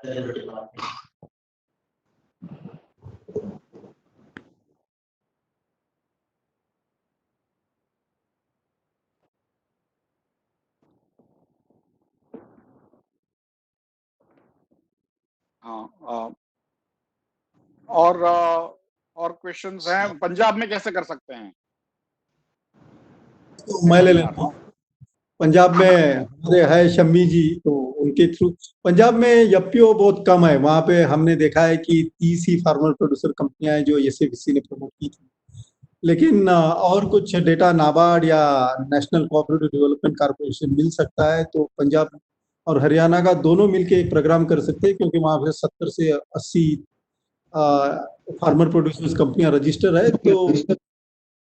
तो एसएफसी के साथ मिलके इसको करने की कोशिश करेंगे। प्रसाद जी, आप वो जो आपका था ना, आपने प्याज कैसे बेचा था नॉर्थ ईस्ट में, अब वो वाला अब वो बताइए, बहुत जरूरी है इस मार्केट के लिए। ओके तर आपल्याकडे सरप्लस कांदा झालेला होता, खूपच जास्त कांदा झालेला होता आणि नाफेड मार्केटमध्ये नव्हता। त्यावेळेस गुवाहाटीमध्ये आम्हाला चांगली ऑर्डर आली। गुवाहाटीमध्ये फार लवकर पाऊस येतो, कारण की भूतानमधून पाणी सोडलं की लाखीपूर आणि सर्व एरियात पूर येतात।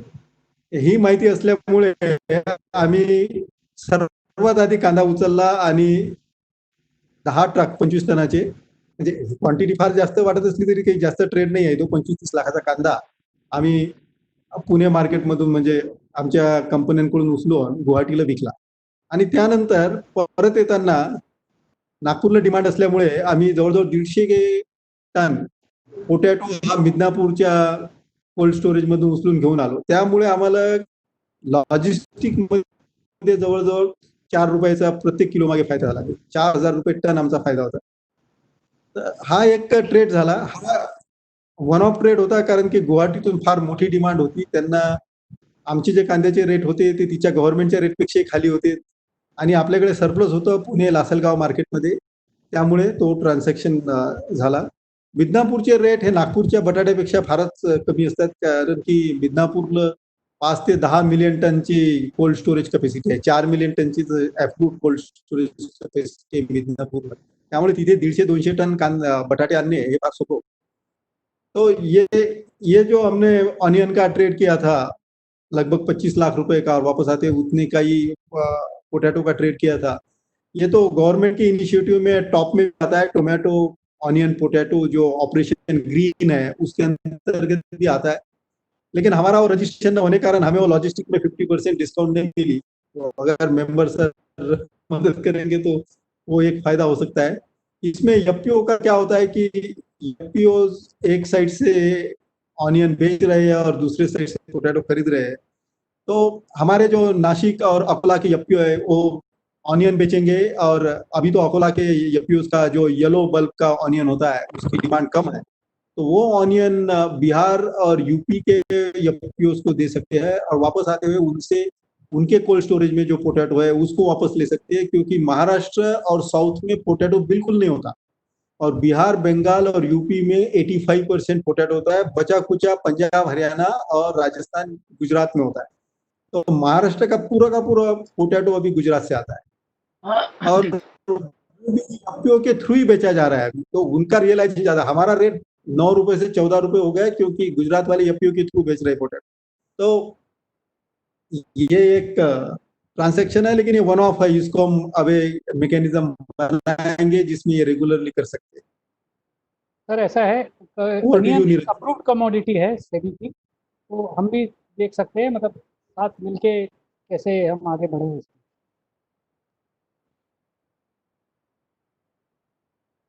Okay sir. ब्रॉडली सभी क्वेश्चंस का इस एक तरह से जवाब अपने को मिला है, और जो जो चीज यहाँ पे पूछी जा रही है और भी नए सवाल आ रहे हैं हाँ, एक कि, के लिए वेयर हाउस रिसीट का सवाल है। हाँ, और Sameer please take that warehouse receipt question. Negotiable I will take that, मैं लेता हूँ उसको। Okay. तो उसमें क्या है कि वेयर हाउस रिसीट जो होती है, इसका इलेक्ट्रॉनिक वेयर हाउस रिसीट, ये नया कंसेप्ट स्टार्ट हुआ है। इसमें जो कमोडिटी होती है आप जमा करिए, वेयर हाउस रजिस्टर होना चाहिए। एक संस्था है जिसका नाम है WDRA, warehouse development and regulatory agency. तो वेयर हाउस सारे अगर उसके साथ रजिस्टर हो जाएं, और उसके बाद वो वेयर हाउस इलेक्ट्रॉनिक रिसीट दे सकता है, तो यानी आप माल जमा कराएं वहाँ पे, आपको इलेक्ट्रॉनिक रिसीट मिल जाती है उसके उसके एवज में। इलेक्ट्रॉनिक रिसीट का फ़ायदा क्या है कि वो इलेक्ट्रॉनिक हो गई, मतलब उसमें कागज़ नहीं है, तो उसमें और इलेक्ट्रॉनिक, जैसे आपके शेयर होते हैं शेयर बाज़ार में, अब आजकल कागज़ के शेयर नहीं मिलते, सब इलेक्ट्रॉनिक हो गया है। तो उससे फ़ायदा ये है कि उनके साथ, उस संस्था के साथ एक करीब 12 बैंक जुड़े हुए हैं, बड़े बड़े बैंक हैं, एक्सिस बैंक, स्टेट बैंक, तो वो फाइनेंस भी कर सकते हैं। तो यानी आज फार्मर एक बार अपना माल जमा करा दे वेयर हाउस के साथ, जो WDRA के साथ रजिस्टर है, उसके बाद वो चाहे तो एक्सचेंज में बेचे, अगर कुछ एक्सेस माल पड़ा हुआ है जो बिक नहीं रहा, उसके अगेंस्ट वो फाइनेंस भी ले सकता है बैंकों के थ्रू। तो ऐसे बहुत फ़ायदे हैं। तो ये चीज़ वेयर हाउस रिसीट बहुत आसान है, पर आपका नहीं है, वो आपके वेयर हाउस जो है उनको लेना पड़ेगा। और मोहंती जी जो है अभी हमसे विदा ले रहे हैं, तो धन्यवाद मोहंती जी, और आप शुक्रिया, आप बहुत देर हमारे साथ बिताया है, और अगले सेमिनार में भी आप शामिल हो गए, ऐसी इच्छा और शुभकामनाएं। धन्यवाद।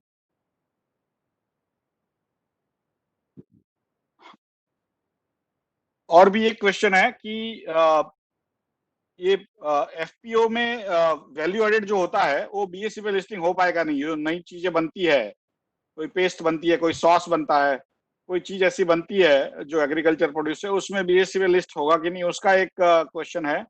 और ये जो एक दूसरे एफपीओ के अंदर अंदर जो ट्रेडिंग करना है वो कैसे हो सकता है? तो ऐसी कई चीजें जो है वो एक तरह से वायदा बाजार से वो ताल्लुक नहीं रखती है, तो उसमें अभी जो आंसर करना मुश्किल है। और बीएसई की इच्छा है कि वो रोकड़े का भी सौदा करे, तो उस समय जब बीएसई रोकड़े वाले मार्केट में आता है तो जो बड़ी बड़ी प्रोडक्ट्स है उसमें पहले आएगा, फिर जो वैल्यू एडेड वगैरह है उसमें बाद में आएगा। लेकिन हमारी इच्छा तो है कि ये जो इलेक्ट्रॉनिक प्लेटफॉर्म बना हुआ है कि आपको आलू बेचना है यहाँ से, मैंने आपको ये आलू यहाँ खरीदना है अकोला में और वेस्ट बंगाल से, तो वो माल कैसे आपको आप ट्रेड भी कर सकते हो, और आपको पूरा ट्रक वगैरह मिल के आप उसको ट्रक को ट्रैकिंग भी कर सकते हो, ऐसी हमारी इच्छा है। सिमिलरली आप यहाँ से टमाटर नासिक से बेचते हो, पंजाब जाता है, तो कैसे उसका विक्रय होगा और कैसे उसमें ट्रैकिंग मिलेगा, जो खरीदार है उस वो माल देख पाएगा, वो कैसे होगा, वो सब हमारी इच्छा है कि आगे जाके आपको सबको ये सुविधा दे पाए। हमने सेबी को एक मंजूरी के लिए अप्लाई किया हुआ है कि जब वो मंजूरी मिलती है स्पॉट मार्केट शुरू करने की, तो हम उसकी दिशा में भी आगे काम करेंगे। लेकिन हर चीज जो है वो उसमें लिस्ट नहीं हो सकती, क्योंकि शुरू में जो बड़े बड़े जो कमोडिटी है उसी पे हम ध्यान देंगे और धीरे धीरे करके छोटी कमोडिटीज में आगे जाएंगे।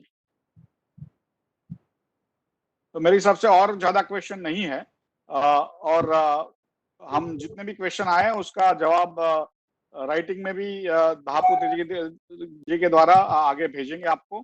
और भी कोई सवाल हो तो भी आप धापुत जी को भेज सकते हैं, वो हमसे उसके जवाब ले लेंगे। धन्यवाद। इसके साथ मैं धापुत जी को वापस देता हूं कि आप इसकी पूर्णाहुति करें। धन्यवाद आशीष जी। तो वोट ऑफ थैंक्स का भी प्रोग्राम हम कर लेते हैं वराहट कैपिटल की तरफ से, क्योंकि हम वहां पे डायरेक्ट कर रहे हैं। Yes sir. श्री आशिष चव्हाण यांनी कार्यक्रमाची सुरुवात केली आणि सर्व लॉजिस्टिक सपोर्ट दिला कॉन्फरन्स होस्टिंगचा, त्याबद्दल, आणि त्यांनी खूप छान पार्टिसिपेट केलेलं आहे. ते छान मराठी बोलतात, पण आज त्यांनी हिंदीचा वापर केला, तर त्यांचे फार फार आभार.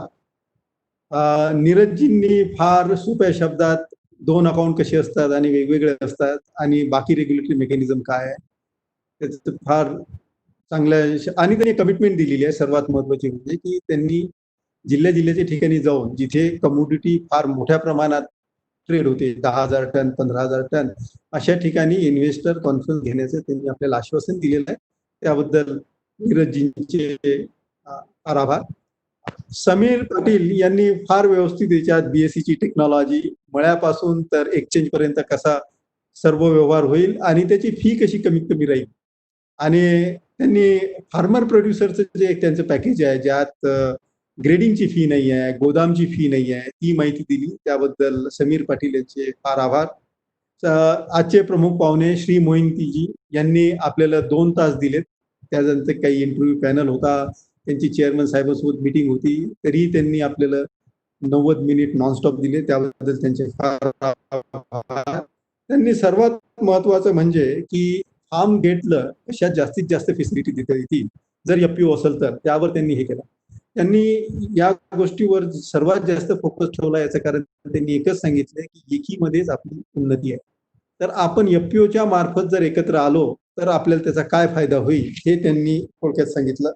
आणि फार्म गेटला जर ॲसिंग झालं तर तो माल गोदामात गेल्यानंतर परत येणार नाही, त्यामुळे लॉजिस्टिक्सचं नुकसान हे प्रोड्युसर कंपनी आणि ते मॉइश्चर कंटेन आणि testing at the farm gate ते काय इनिशिएटिव्ह आहेत त्याबद्दल मोहंतीजींनी फार चांगली माहिती दिली. आणि गव्हर्नमेंट ऑफ इंडियाचे बाकीचे जे इनिशिएटिव्ह आहेत, 10,000 एफपीओचा कार्यक्रम आणि याबद्दल सांगितलं. त्याबद्दल सेबी आणि मोहंती साहेब यांचे फार फार आभार. सेबीकडून आणखीही बरेचसे चीफ जनरल मॅनेजर आणि बाकी व्यक्तींनी आम्हाला खूप सपोर्ट केला, त्याबद्दल त्यांचे आभार. आणि बीएससी याची एक संस्था म्हणून फार आभार की त्यांनी आज वेबएक्सवर होस्टिंग केलं आणि त्याची टेक्नॉलॉजी आणि सर्व कोऑर्डिनेशन केलं, कारण की बीएससीची टेक्नॉलॉजी जगात बेस्ट आहे. त्यामुळे बीएससीचे खास आभार. ग्राम कल्याणची टीम आणि सर्व एफपीओंचे तुमच्या पार्टिसिपेशन शिवाय हा कार्यक्रम यशस्वी होऊ शकत नव्हता. 92 लोकांनी सर्वांनी भाग घेतला, यातले आमचे 12 लोक जर काढले तर जवळजवळ 80 एफपीओंनी भाग घेतला.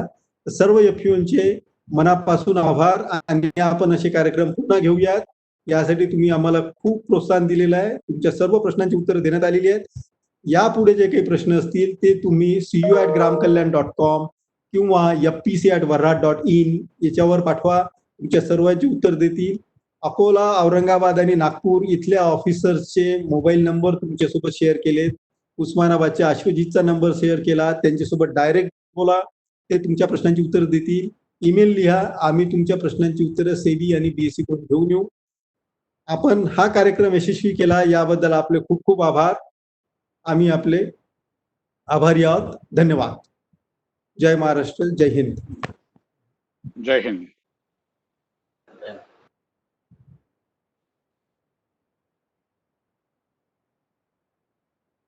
धन्यवाद. धन्यवाद.